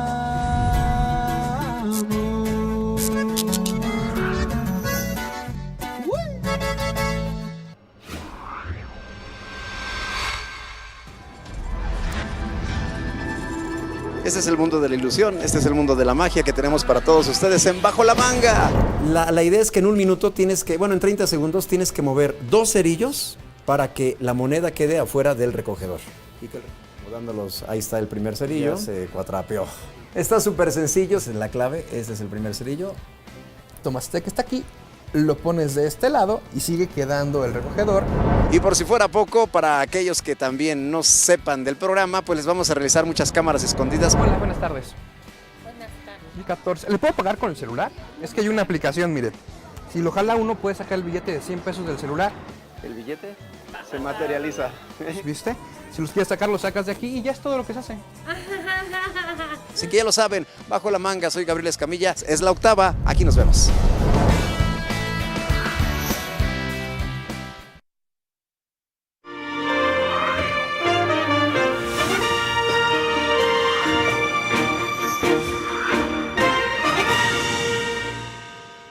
Buenas tardes, esto es de nuevo La Octava, soy Ricardo Rafael. Esperamos sus comentarios en la plataforma de La Octava, en YouTube, también en las redes, @RR en Radio Centro, @Ricardo M. Rafael y también en Facebook con mi nombre. Lo anuncié hace un momento, tengo conmigo a Esteban Román, subdirector del periódico El Universal. Esteban, muchas gracias por estar aquí. Gracias a ti, Ricardo. Pues hoy no vamos con una investigación periodística especial que nos has compartido y que nos seguirás compartiendo en este espacio, sino sobre el trabajo demoscópico que la Universal ha venido desarrollando, un par de encuestas sobre la evaluación del gobierno del presidente López Obrador, sobre su desempeño, percepciones sobre calidad de vida. Así es. Esta es una serie que ha venido haciendo el Universal. Si nos hablas un Así poco del equipo, de qué tamaño es la muestra, qué nos dice por lo pronto la metodología. Claro. Hemos hecho 4 publicaciones hasta el momento en los últimos días, todos a partir del mismo ejercicio, que son 1,200 entrevistas en todo el país, en los 32 estados, en los que se le preguntó a la gente cosas desde la aprobación del presidente hasta cómo perciben su calidad de vida después de todo este tiempo que ha transcurrido. Y la verdad es que los resultados nos parecieron fascinantes, muy interesantes, porque en algunas cosas, a pesar de que la gente en general tiene una opinión favorable del presidente, no ocultan la molestia, en particular en un tema que es seguridad, y pese a los indicadores que los propios especialistas, que el Banco de México hoy salió a decir que el crecimiento ya va en un rango de menos 0.2 a 0.2 de crecimiento este año, pese a todo eso, y lo que digan calificadores, etcétera, la gente sí está satisfecha con la forma en que está incidiendo en su economía las decisiones del presidente. Vamos despacio, si quieres arranquemos con el tema de la calificación. Sí. El presidente llegó a rozar el techo del 80% de aprobación, meses después de la elección, tengo que decirlo, pero los indicadores que encontramos ahora lo bajan a tocar el techo del 7%, abajo del 7%. ¿Qué resultados le sale en la última encuesta? En la última encuesta es su desplome más grande del presidente en lo que va del tiempo que lo hemos medido. Pasa de 68% de aprobación en agosto de este año, que fue la última vez que lo medimos, a 58% de aprobación. Fue una caída de 10 puntos en lo que, por supuesto, lo que permeó en esos días, en esos 3 meses, entre una y otra fue la seguridad. Principalmente Levarón y Culiacán. O sea, Culiacán le pega. Así es, ¿no? Sin duda. A ver, vamos para atrás. Sí. El combate al huachicol lo ayudó. Lo ayudó, es bien interesante ahora que lo mencionas, Ricardo, porque en noviembre del año pasado, López Obrador, según nuestra encuesta, estaba en 55%. Había caído de la elección por el aeropuerto. O sea, la decisión de cancelar Texcoco, lo mencioné hace un momento, le pegó en la popularidad. Es lo que de 60 y tantos a 50 y tantos. Estaba en agosto para nosotros en 64 y pasó a 55. Luego, toma posesión, arranca con el huachicol y ahí sube de... Y para marzo sube a 80, bueno, 79.4, casi 80. O sea, se olvida el aeropuerto y da un salto enorme. Así es. Que podría explicar la caída, luego esas son burbujas, digamos, claro, ¿no? Ahora, aquí debo precisar, nosotros lo que vimos en general fue el huachicol y la gente lo vio, etcétera, pero yo creo que más que eso incide la forma personal de comunicar, de gobernar y de cosas quizá sencillas que pasan desapercibidas quizá en el mainstream, pero cosas como la venta del avión presidencial, la venta de los artículos de lujo, el hecho de que él viaja sin guaruras, etcétera, todo eso. La mañanera como comunicación directa. O sea, lo principal que percibe la gente y que es el gran contraste de esta misma pregunta que hicimos en sexenios anteriores es la gente percibe cercano al presidente López Obrador, cercano a la gente. Este nivel de cercanía no está ni de lejos comparado con lo que la gente decía percibir de Calderón, Peña Nieto y para atrás. Ahora, con todo, dices tú, le hizo mucho daño Culiacán. No sabemos qué de Culiacán, porque pudo haber sido un operativo fallido o pudo haber sido que desistiera de forzar la maquinaria y por lo tanto dejar libre a Ovidio Guzmán. O sea, no sabemos qué de Culiacán, solo sabemos que Culiacán marcó. Culiacán y Levarón, porque el levantamiento de esta encuesta se realizó entre el 6 y el 11 de noviembre. Levarón ocurrió 2 días antes y Culiacán ocurrió 2 semanas a su vez antes. Entonces, no sabemos en qué medida Levarón la gente ya estaba enterada, nosotros suponemos que sí, pero de lo que sí tenemos certeza absoluta es que Culiacán sí está reflejado aquí, porque además hicimos preguntas específicas al respecto. Y resulta que la gente, esa es otra parte interesante, culpa al presidente, o sea, deposita la culpa de lo ocurrido en Culiacán en el presidente, no en el ejército. El ejército, de hecho, sale mejor evaluado en esta ocasión, en noviembre, que en la misma medición, la misma pregunta de la confianza en la institución 3 meses antes. A ver, veamos el conjunto de aciertos o de desaciertos que también valoraron. Y ahí coincide el tema de inseguridad como el principal reclamo todavía hoy al presidente. Así es. Sí, 21% a la pregunta de cuál es el principal error del presidente, 21% se lo atribuye a la seguridad. era un tema, es muy interesante la evolución de esto, porque usualmente la gente sí lo calificaba mal, pero hubo un salto de casi 7-8% respecto de la pregunta pasada. Ahora, 21% es que no controla la delincuencia, pero ustedes hacen una pregunta que se le parece mucho, que es controla el narcotráfico. Dado que el narcotráfico también es delincuencia, en así estamos hablando de casi el 30%, 29%.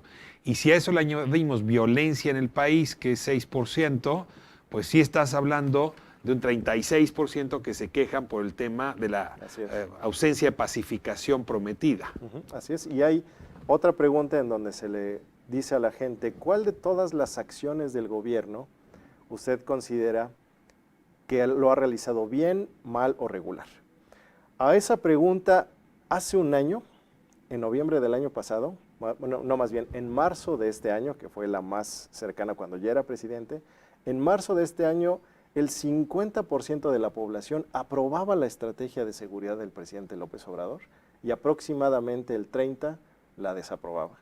Hoy se invirtieron esas... 70% está en contra. 50% está en contra, 30% lo apoya, hay el porcentaje restante, alrededor de 20% está indeciso, pero las cifras se invirtieron. O sea, si tú fueras el presidente, pondrías el foco rojo en el tema de seguridad. Sin duda. Dijo, es el que más me preocupa. Ahora vamos al tema de los aciertos. 27% dice que el mayor acierto son los programas sociales. O sea, hay de parte del presidente de la República, pues una buena, digamos, de parte de la población, una buena valoración del presidente de la República con esta decisión de entregar los apoyos de manera directa. Sí, sin duda la gente lo aprecia. Y nosotros no hicimos una pregunta en general de cómo cree que va el rumbo económico del país o las inversiones. En fin, hicimos específicamente la pregunta de si ha incidido favorablemente en el empleo que ellos perciben, y si ha incidido favorablemente en su capacidad de compra. Si pueden comprar hoy más de lo que podían comprar, si les alcanza igual a hace un año. Y la gente en su mayoría dice que sí, que ahora le alcanza más con el mismo ingreso de lo que le alcanzaba hace un año. Entonces, y no solo con el mismo ingreso, afirman tener un mayor ingreso del que tenían. O sea, ¿podrías creer que la derrama de apoyos directos ya está impactando la economía de la gente? O la gente considera, quizá por conocidos, que, porque nosotros lo preguntamos a nivel familiar. Entonces puede ser que una persona no lo haya percibido directamente en sí, pero sí en alguien de su círculo. Pero cuando el presidente dice tengo otros datos, podría estarse refiriendo a esto, que hay una derrama. Dirán lo que sea calificadoras, dirán lo que sea especialistas económicos, dirán lo que sea ahora el Banco de México. La realidad es que la gente, según nuestra encuesta, sí percibe una mejora económica. Y ahí uno no se engaña, ¿no? Sí, o tienes o no tienes para comprar más. Exacto, es decir, no hay enamoramiento posible con el poder que te lleve a engañarte de que no hay nada de comer en tu refrigerador. Claro, es un cálculo de cuántas cebollas o jitomates te alcanza a la hora que vas al mercado. No, me estás dejando aquí una gran pregunta, ¿eh? ¿Por qué no hay coincidencia entre los datos de crecimiento y de consumo y los datos de percepción respecto al bienestar familiar? Digo, puede ser que sí haya más dinero a ras de suelo, y ahí ya no me quiero meter quizá a un nivel de comparativas internacionales, pero pues Bolivia hubo un crecimiento económico que coincidió con una salida de mucha población de la pobreza, según los datos que sabemos. En cambio, otros países, no quisiera mencionar Venezuela, pero podría ser, digamos, hubo una percepción también de dinero líquido entre la población en programas sociales y demás, que en realidad no estaba coincidiendo con un crecimiento económico, ¿no? Pero, o quizás es un tema de tiempos, o sea, comienza el circulante en casa y luego viene confianza en el consumo y entonces empieza la maquinaria a dar. Claro, en fin. El propio Carlos Slim lo ha dicho, ¿no? Que es un periodo de estabilización para crecer posteriormente. Ahora, me llama la atención, después de programas sociales, huachicol. O sea, el 11% de la población te dice que el mayor acierto fue el tema de la política en materia de combustibles, que yo no sé si solamente es huachicol o esto que hace la Procuraduría del Consumidor, que se anuncia todos los lunes, pues de estar frenando por la vía de la exhibición de los precios y la exhibición de los abusivos el tema de la gasolina. Claro, puede ser. El caso es que la gente sí cree que está habiendo un combate al huachicol y lo pone así. Digo, ahí podríamos cuestionar también lo otro de la economía, aunque ahí sí hay una incidencia más directa en el bolsillo, ¿no? Pero a pesar de lo que han presentado colegas periodistas nuestros como Carlos Loret diciendo, bueno, es que no hay evidencia Y nosotros lo hemos publicado también en el periódico. El propio Pemex reconoció hace poco que había el mismo número de tomas clandestinas hasta septiembre de este año que en el mismo periodo del año pasado. A pesar de eso, la gente considera que sí ha habido un éxito en el combate al huachicol. Bueno, pues mira, era la gente la que compraba huachicol. O sea, yo ahí sí le creo a la gente. No, a mí no me importa cuántas tomas hay, pero pues sí, tenía yo mucha gente conocida que compraba huachicol. Pues si cree que ya no se está comprando huachicoles porque ya no compra, ¿no? Hay una... Ahora, sí, ahí creo que entramos a mucha especulación, pero sí. A ver, me llama la atención corrupción, aparece hasta el tercer lugar y solamente el 7.8% piensa que ha sido un éxito el tema de la corrupción, cuando en el discurso presidencial es el tema 1. O sea, no es la seguridad, no es el huachicol, es corrupción. Quizá más bien porque está opacado, o es que en ocasiones nosotros concebimos, y es la gran dificultad a la hora de hacer encuestas, ¿no? A la hora que la gente menciona programas sociales, quizá lo está atribuyendo también al factor corrupción, pero más por el lado de por fin se está ocupando ese dinero para beneficiarme y lo que le importa más es tener dinero en el bolsillo más que si se lo roban o no, o si hay un pequeño porcentaje de eso que se roban o no. Lo que pasa es que ahí sí es como un pay, o sea, si la gente tenía que decidir si respondía a programas sociales, combate a la corrupción o huachicoleo. Entonces, no lo atribuiría quizá tanto a que la gente no cree que se combate, sino que le parece más importante recibir programas. Ahora, déjame regresar a la gráfica de aprobación presidencial, pero ya no para ver al presidente, sino a las oposiciones. Porque tú dices, bueno, pues cayó con respecto a la anterior, pero en realidad sí es una media si uno revisa el último año, anda sobre los 50 y tantos % de aprobación. Pero lo que a mí me tiene impresionado es que la percepción sobre las oposiciones se parece, permíteme la metáfora, al electrocardiograma de un muerto. Es decir, que suba o baja el presidente no modifica la percepción sobre las oposiciones. Si tú revisas, cada caída de Peña Nieto implicaba un ascenso de las oposiciones. Era automático. Morena específicamente. En espejo, y el PAN en su momento también. Ahora, sin embargo, velas, o sea, tienes un PRI diciéndote la gente que solamente 6.7% de la población votaría por ese partido si hoy fueran las elecciones. Y el PAN no corre con mejor suerte. Es decir, ¿qué está pasando con esas otras fuerzas? Claro, e interesante que es sí la medición del presidente, pero también de Morena. Morena ha caído consistentemente desde que comenzamos a medir esto en marzo. Y pese a eso, pese a esa caída de Morena, ningún otro partido... O sea, Morena hoy trae 6.7% de las preferencias. No, 36%. Ah, 36 Morena, perdóname. Ahora, esta pregunta es, si hoy fueran las elecciones presidenciales, sin poner un nombre de quién, ¿por cuál partido votaría usted? Y 51% decía en marzo de este año Morena. En noviembre 36%, es un desplome de 15%. Pero ni de lejos, ni todas las demás fuerzas políticas combinadas recuperan una fracción de ese porcentaje que en teoría perdió Morena. A ver, déjame ver si sigo bien. Estás hablando del PAN en 7.2, el PRI decía hace un momento 6.7, el PRD 2.5. O sea, no llegan a un tercio. Sí, ni aunque se unieran todos, llegan a... Eso es cambio de régimen, ¿no? Es decir, cuando las oposiciones están tan bajas, por eso es otro régimen de partidos. Claro. Eso quiere decir que la gente no ve, pese a los errores del presidente y los errores de Morena que se están sacando los ojos por la elección interna en este momento, a pesar de todo eso, no ve ninguna alternativa. Ahora, confían en el presidente, que a fin de cuentas será cargo de barrer la casa, también la suya, ¿no? Que es parte de una de las preguntas. Pese a todo esto que hemos dicho, la expectativa sigue siendo enorme hacia el futuro. La gente confía en que las cosas mejorarán y que el presidente lo va a hacer bien al final del día. Ahora, si la principal evaluación sobre un presidente es si está siendo buen líder, es decir, si ofrece visión de futuro y moviliza voluntades hacia ese futuro, tú dirías, primer año, bastante bueno. Sí, digo, pese a todo, la gente reconoce los errores del presidente, pero no deja de tener esperanza, que es lo que él vendió, que es justo lo que él vendió. Y esta versión, Alfonso Zárate te la daba hace un momento, en que tienes morenistas acríticos y que no piensan, y yo decía, y bueno, del otro lado también traes acríticos y que no piensan,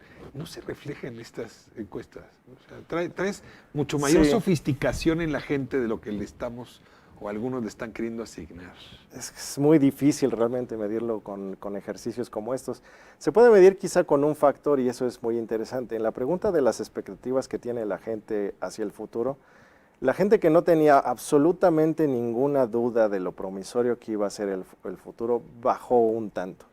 La gente que dice que va a mejorar pero que con matices, digamos, creció. Es decir, yo diría que al menos en esta encuesta lo que refleja es, se mantiene el optimismo, pero crece la duda. O sea, optimismo con asegúnes. Exacto. Esa es la banda más grandota en esta encuesta. Sí. Muy bien, pues te agradezco muchísimo, Gracias Esteban Román. Y Ricardo. aquí está el micrófono para las investigaciones. Sí, por supuesto, que la hemos seguimos comentado. haciendo. las Aquí la detenemos. seguimos entonces reproduciendo. Muy bien. Muchísimas gracias. Nos Gracias vamos a a ti. corte. Natalia Saltalamaquia. Vamos a hablar de nuevo de pues esta entrevista de Tim O'Reilly con el presidente Donald Trump, donde el reportero lo llevó al presidente, al habitante de la Casa Blanca, a aceptar, quizá porque así se lo pidió, que los cárteles mexicanos podrían ser considerados como un grupo terrorista y tratados por la legislación y el gobierno de los Estados Unidos a propósito de esta naturaleza. Corte y volvemos con Natalia.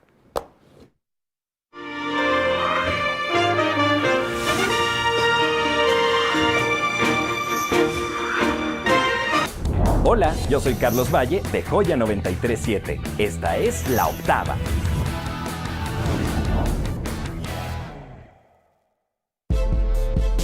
Una cosa es que no te caiga bien. Y otra cosa es caerle encima. Una cosa es aceptarles mucho. Y otra cosa es aceptarles todo. Una cosa es no querer despertarte. Y otra cosa es no poder levantarte. ¿Y tú qué eliges? La decisión es tuya. Escuchemos primero. Juntos por la paz. En 2019, Canal Judicial se transformó en Justicia TV, un espacio público y abierto y que ha involucrado a la sociedad en opinar sobre las decisiones de la Suprema Corte y sobre temas de actualidad en nuestro país. Justicia TV ha sido reconocido por la Cámara Nacional de la Industria de Radio y Televisión con el Premio a la Labor Pública por promover la cultura de la legalidad, el respeto a los derechos humanos, a la diversidad y mucho más. Suprema Corte, el poder de la justicia. Una cosa es no querer decirles nada. Y otra cosa es decirles de todo. Una cosa es dejarla salir. Y otra cosa es ahogar las penas en un vaso. Una cosa es disfrutar conectado. Y otra cosa es vivir esclavizado. ¿Y tú qué eliges? La decisión es tuya. Escuchemos primero. Juntos por la paz. Hola, soy Mónica López de Alfa 91.3 y están viendo La Octava.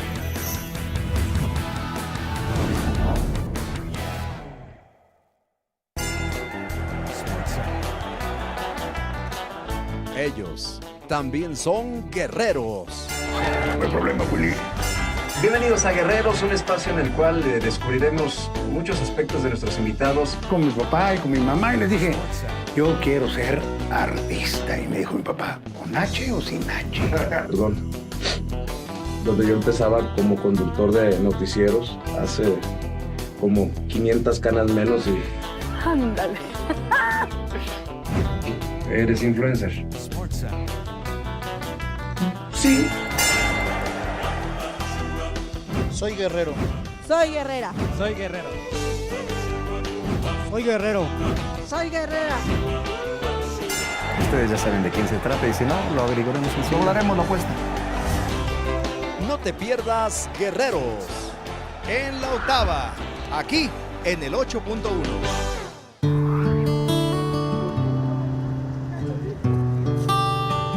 ¿Estás arrepentido de haberla regado con alguien? Quiero terminar un problema con mi hermana. Quiero que todo esté bien, ya que nuestra familia se separó hace 10 años. ¿Deseas hacer el orgullo a un lado y recuperar a esa persona que tanto amas? Que la quiero mucho, que necesito estar con ella para sacar adelante a nuestra hija. Reconciliaciones es el espacio perfecto para que esa persona regrese a tu lado y obtenga su perdón. ¿Por qué no estar con la familia? ¿Por qué no disfrutarse? ¿Por qué no amarse? ¿Por qué no apoyarse? Llueva, truene o relampaguee, nosotros estaremos ahí para conseguirlo. Hemos llegado, hemos arribado, vamos a ver qué pasa. Este es un detalle. Recuerda que cada una es muy especial, ya que realmente no sabremos qué sucederá. Yo ando buscando al dueño de mis quincenas. Busco a la dueña de mis quincenas. Busco al dueño de mis quincenas. Búscame a través de Facebook, las reconciliaciones de la octava. Así que ya lo sabes, no te pierdas estas reconciliaciones aquí, en la octava, por supuesto, por el 8.1. Soy Mariano Osorio. Sigue disfrutando de la octava.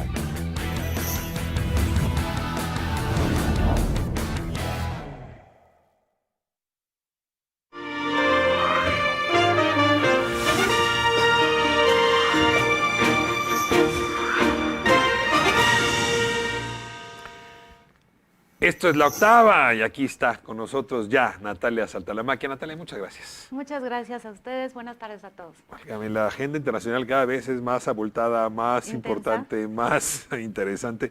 A ver, déjame comenzar con la parte que a mí me tiene más nervioso, que no es lo de los cárteles y el terrorismo, aunque podemos ir también a esto.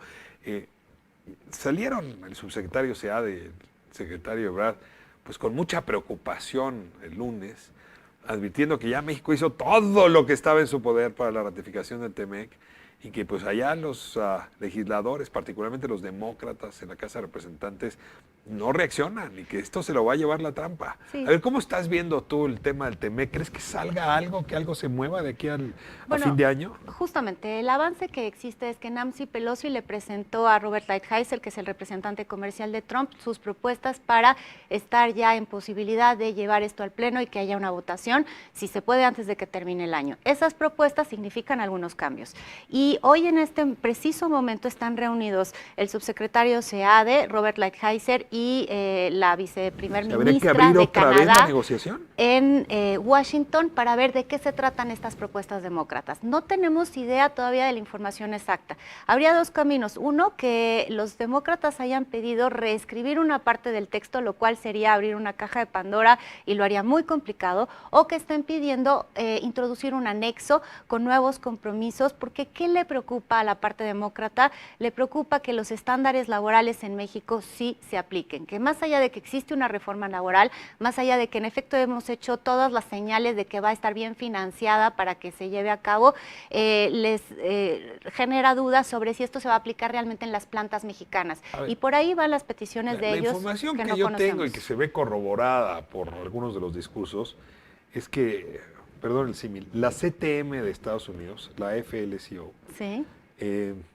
Ha estado dándole dolores de cabeza a los demócratas, diciéndoles, si ustedes aprueban eso como está, nosotros se las vamos a cobrar Y electoralmente. justamente por eso el gobierno de México invitó al señor Tronca, que es el líder de ese sindicato tan poderoso a México, a entrevistarse personalmente con el presidente López Obrador para que le dieran todas las seguridades de cuáles eran las cuestiones que iban a permitir que los salarios mexicanos no fueran tan bajos, que los trabajos en el sector industrial y sobre todo automotriz estadounidense quedaran en México por la vía de una competencia en términos de bajos Ahí salarios. está el quid del asunto. O sea, ¿tú Parece ves que para el alguna Partido otra cosa? Demócrata sí. No, para el Partido Demócrata eso sí, además están en elecciones, siempre una base importante de ellos ha sido el sector sindical y esto sucedió en la negociación del TLC-1 y está sucediendo en la negociación del TLC-2. Si te entiendo bien, AFL-CIO le entregó a los demócratas una serie de pedimentos que ahora Nancy Pelosi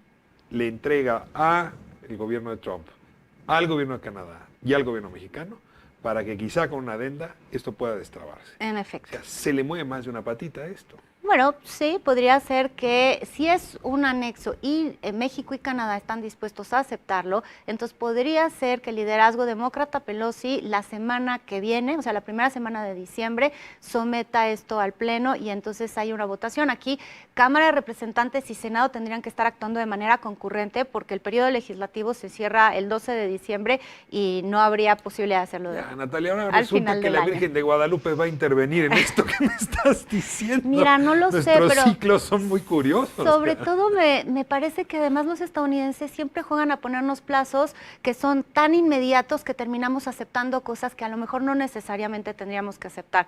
Me parece que esa fue una estrategia que sucedió en el acuerdo migratorio con la Casa Blanca y que en este caso yo espero que el subsecretario esté, digamos, valorando si de verdad conviene lo que nos están proponiendo y no a toda costa. Pero a ver, el presidente, el canciller, el subsecretario, le hace un emplazamiento para que esto se destrabe antes de que arranque el año que entra, que ya es plenamente electoral, y la respuesta es genial, va. Y vamos a aceptar casi cualquier cosa. Pues yo espero que no, porque en la negociación que hubo se generaron balances para los intereses nacionales, donde cedimos en unas cosas pero ganamos en otras. Así es la estrategia de negociación comercial internacional. Si el cuarto para las 12 te mete en una cuestión que desequilibra demasiado ese balance, la verdad es que habría que razonarla. Y tú que tienes buena información de la Embajada, de Relaciones Exteriores, ¿no tienes ni una filtración de qué estaría negociándose en este momento? La verdad es que no ha habido filtraciones. Una de las peticiones parece ser que haya inspecciones directas en las plantas de producción mexicanas. ¿Cómo? Entonces, que puedan venir a México a hacer inspecciones a las plantas. A ver si se está pagando el salario o que haya las a ver cuáles laborales. son las condiciones laborales, lo cual es difícil de aceptar, pero sobre todo entonces tendríamos que exigir reciprocidad. Podemos ir nosotros a observar las plantas. ¿Una certificación como la de Clinton en drogas, pero ahora en tema laboral? No sé la dimensión a la que llegaría, pero esa sería una de las ideas que se han filtrado, que estarían, digamos, flotando en el ambiente. Pero dices bien, si es de ida y vuelta, está bien, ¿no? Yo siempre creo que además por principio, si no establecemos el principio de reciprocidad, poco a poco nos vamos en una cadena de terminar arrinconados, aceptando todo lo que nos impongan. Ya me llevaste al otro tema. Sí. Yo no ando jugando estos días, será que ya es noviembre, al niño héroe. Es decir, no me envuelvo en la bandera, como lo han hecho muchos por este mensaje de Trump, de que va a calificar como empresas criminales, terroristas, grupos terroristas a las cárteles de la droga.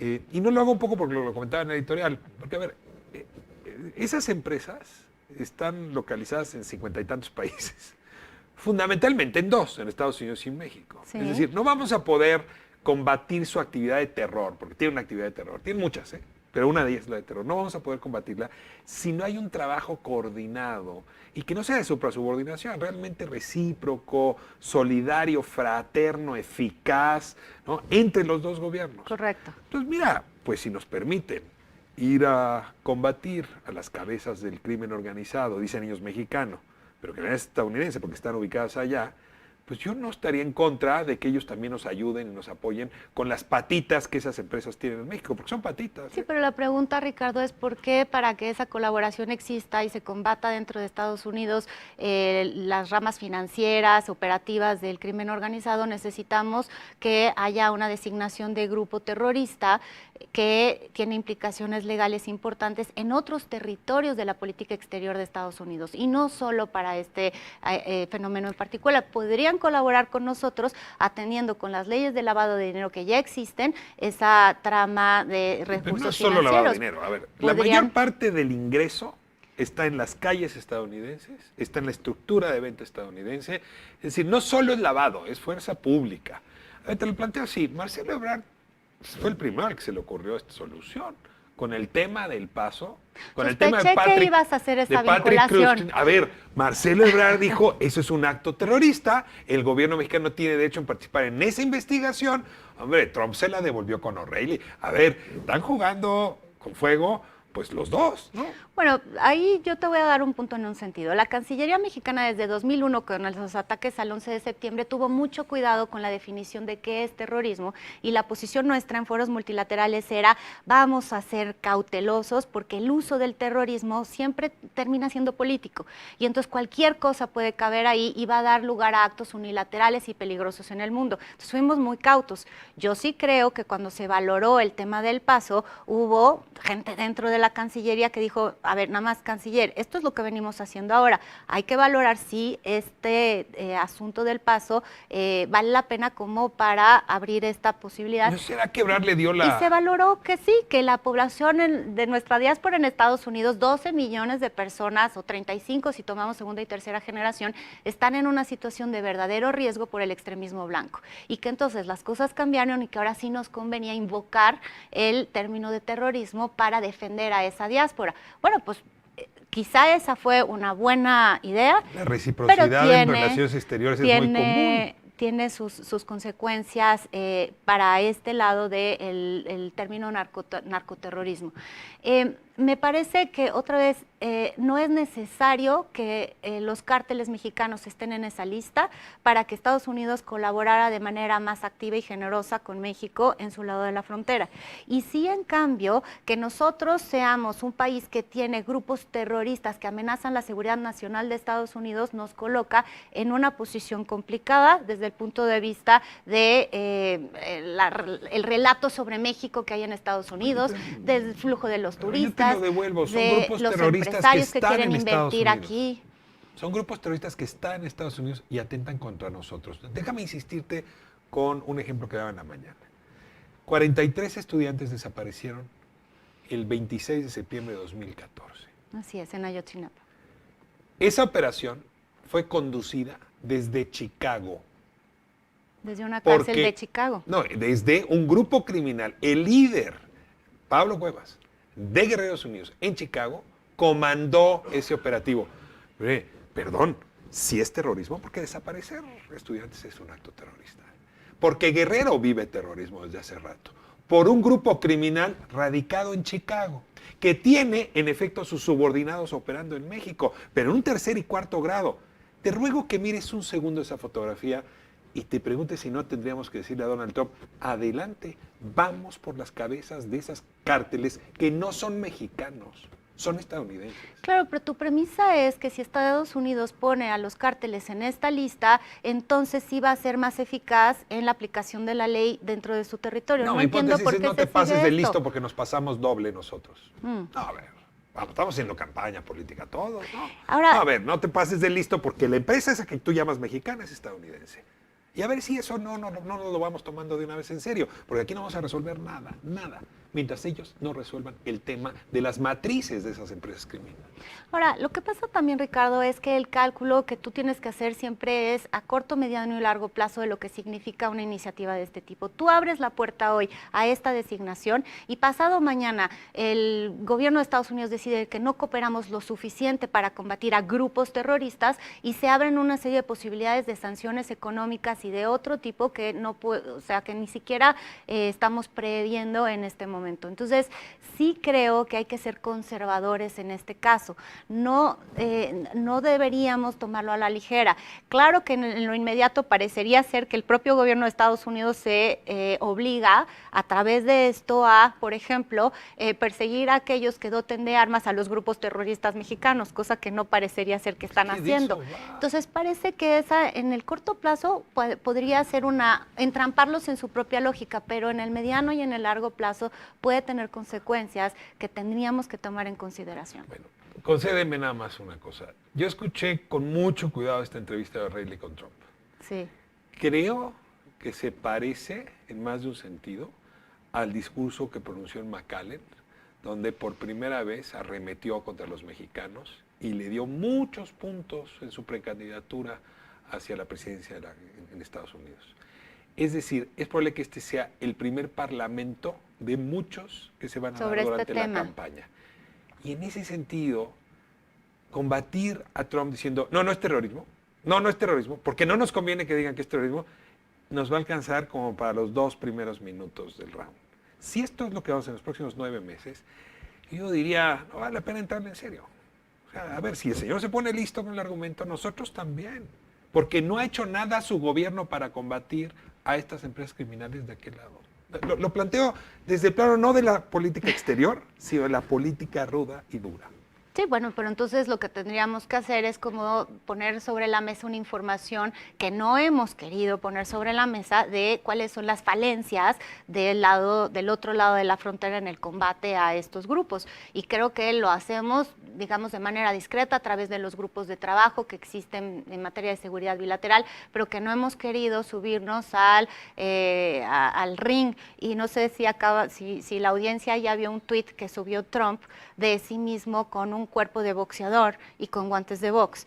Lo que quiero subrayar con esto es que cada vez que nos subimos al ring con un líder cuya tendencia es a radicalizar su discurso, a ser poco medido, a ser incluso políticamente incorrecto, perdemos. Entonces, a mí me da la sensación de que no se trata de hablar de la soberanía y el nacionalismo. ¿Cuándo nos hemos puesto en contra de él? No, a ver. Desde Peña Nieto a la fecha, bailamos al ritmo que nos toca. Ni una sola vez nos hemos puesto contra él, ni una. Exacto, pero porque yo creo que... hemos perdido todas. O sea, yo pregunto si no es tiempo ahora en esta campaña, hombre, por lo menos de jugar al pugilismo tantito, ¿no? Con sentido del humor, pues. Me parece que es tan arriesgado este personaje, tan impredecible, con una capacidad además de daño tan fuerte que yo entiendo, la verdad, la sensación de hagamos política dura en otros niveles y dejemos que el pugilismo mediático no sea el territorio en el cual nos coloquemos nosotros. Yo creo que muchos mexicanos están esperando que por fin le contestemos, que seamos verdaderamente orgullosos de la patria y salgamos, ¿no?, con un discurso encendido. Me parece que es más inteligente para el interés nacional no hacerlo. No, y yo sí no estoy de acuerdo, te lo dije hace un momento. Yo no creo que envolverse en la bandera nos lleve a ningún lado. Creo que si el señor tiene sus recursos retóricos, nosotros no carecemos de ellos. Y habría que revisar con cuáles podemos modular un poquito más este discurso radical, porque yo creo que sí es modulable. Sobre todo en épocas electorales, tiene mucho que perder si presentamos los informes del FBI, los informes de la DEA, ¿no? De dónde están esas empresas, de qué tan extenso es su influencia. Y por cierto, insisto, no son mexicanas. Bueno, y una de las cosas que mucha gente se pregunta es, ¿y qué estará pensando la Asociación Nacional del Rifle en este momento con la idea de que podría cambiar el juego adentro de Estados Unidos? Porque claro, los que venden el armamento y saben que forma parte de redes ilícitas estarían colaborando con grupos terroristas. ¿Qué piensa ese grupo de poder tan importante sobre Creo este tema? que el tema es mucho más interesante de lo que hasta ahorita se ha podido analizar. Vamos a ver por dónde va. Natalia, como siempre, muchísimas gracias. Gracias por el espacio. Que tu optimismo espacio. con respecto al TEMEC se haga realidad. Bueno, estamos esperando las noticias de hoy por la tarde. Bueno, pues nos vamos, te agradezco muchísimo. Nos escuchamos aquí mañana, jueves, 3 de la tarde. Esto es La Octava. Me dicen que nos vamos a corte y regreso un momento para ver llamadas.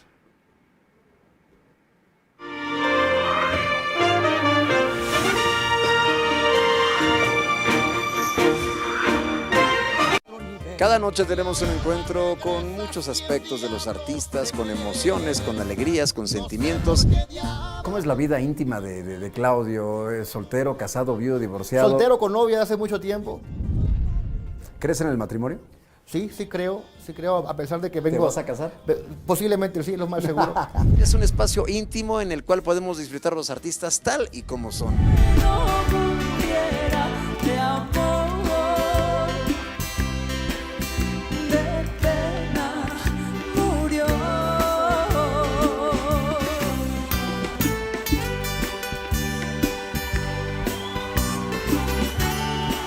Toda una puesta en escena en un ambiente íntimo solo para ustedes en las noches de Bohemia.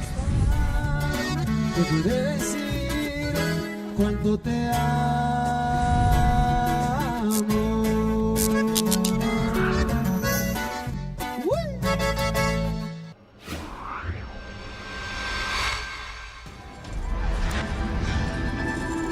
Este es el mundo de la ilusión, este es el mundo de la magia que tenemos para todos ustedes en Bajo la Manga.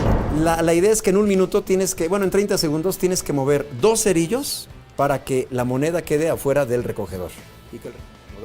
Ahí está el primer cerillo, se cuatrapeó. Está súper sencillo, esa es la clave, este es el primer cerillo. Tomas este que está aquí, lo pones de este lado y sigue quedando el recogedor Y por si fuera poco, para aquellos que también no sepan del programa, pues les vamos a realizar muchas cámaras escondidas. Hola, buenas tardes.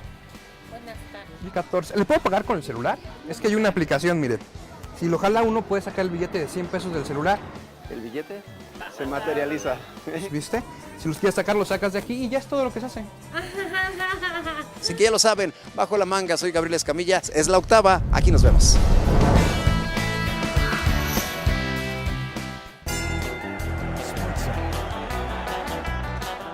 Ellos también son guerreros. No hay problema, Willy. Bienvenidos a Guerreros, un espacio en el cual descubriremos muchos aspectos de nuestros invitados. Con mi papá y con mi mamá y les dije, yo quiero ser artista. Y me dijo mi papá, ¿con H o sin H? Perdón. Donde yo empezaba como conductor de noticieros, hace como 500 canas menos y... Ándale. ¿Eres influencer? Sí. Soy guerrero. Soy guerrera. Soy guerrero. Soy guerrero. Soy guerrera. Ustedes ya saben de quién se trata y si no, lo averiguaremos en sí. Doblaremos la apuesta. No te pierdas Guerreros en la octava, aquí en el 8.1. Ya, llegamos, por favor. Lo cité aquí. No se desesperen, por favor. ¿Pero dónde está, gatito? Ya es bien tarde. El lugar es el indicado. Bueno, esta pirotecnia mandé echar justamente para este gran lanzamiento. ¿Pero a qué hora lo citaste? Ya queremos ir rápidamente. No sean desesperados. Valdrá la pena la espera, Alex, te lo prometo. Nos la vamos a pasar muy bien arriba del antrobús.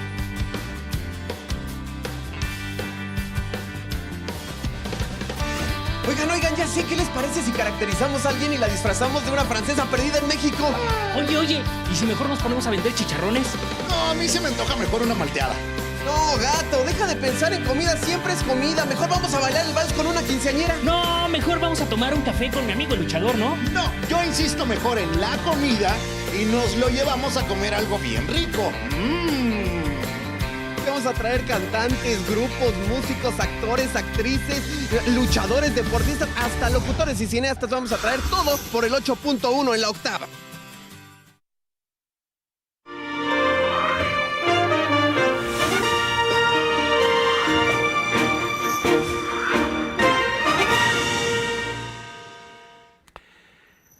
Estamos de vuelta en la octava para despedir. Ya me andaba queriendo ir antes de tiempo y sin embargo todavía tenemos información.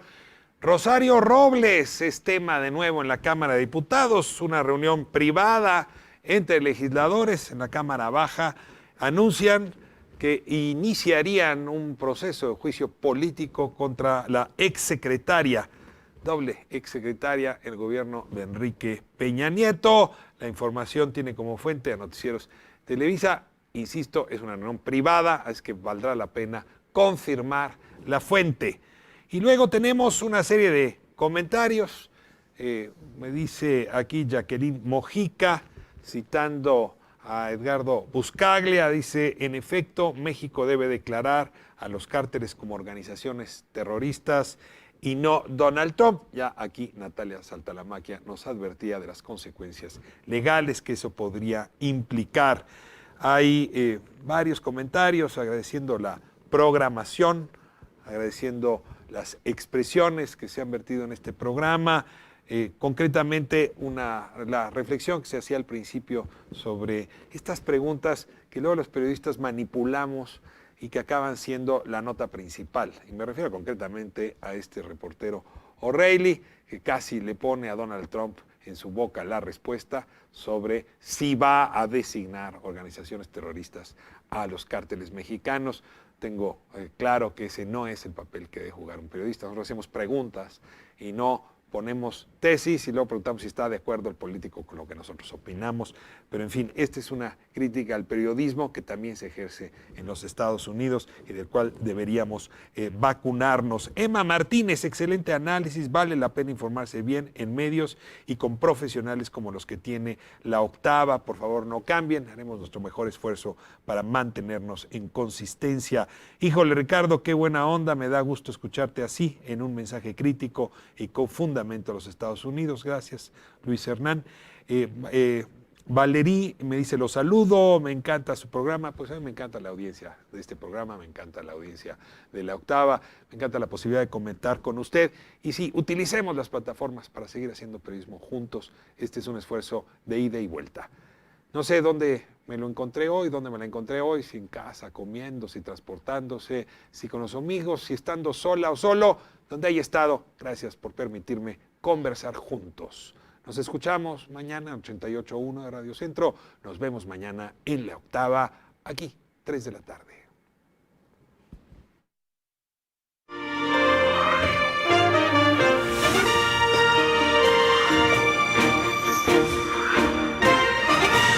Buenas noches, soy Antonio Salas, el doctor Salas. Con mi programa Radio Centro, aquí estamos.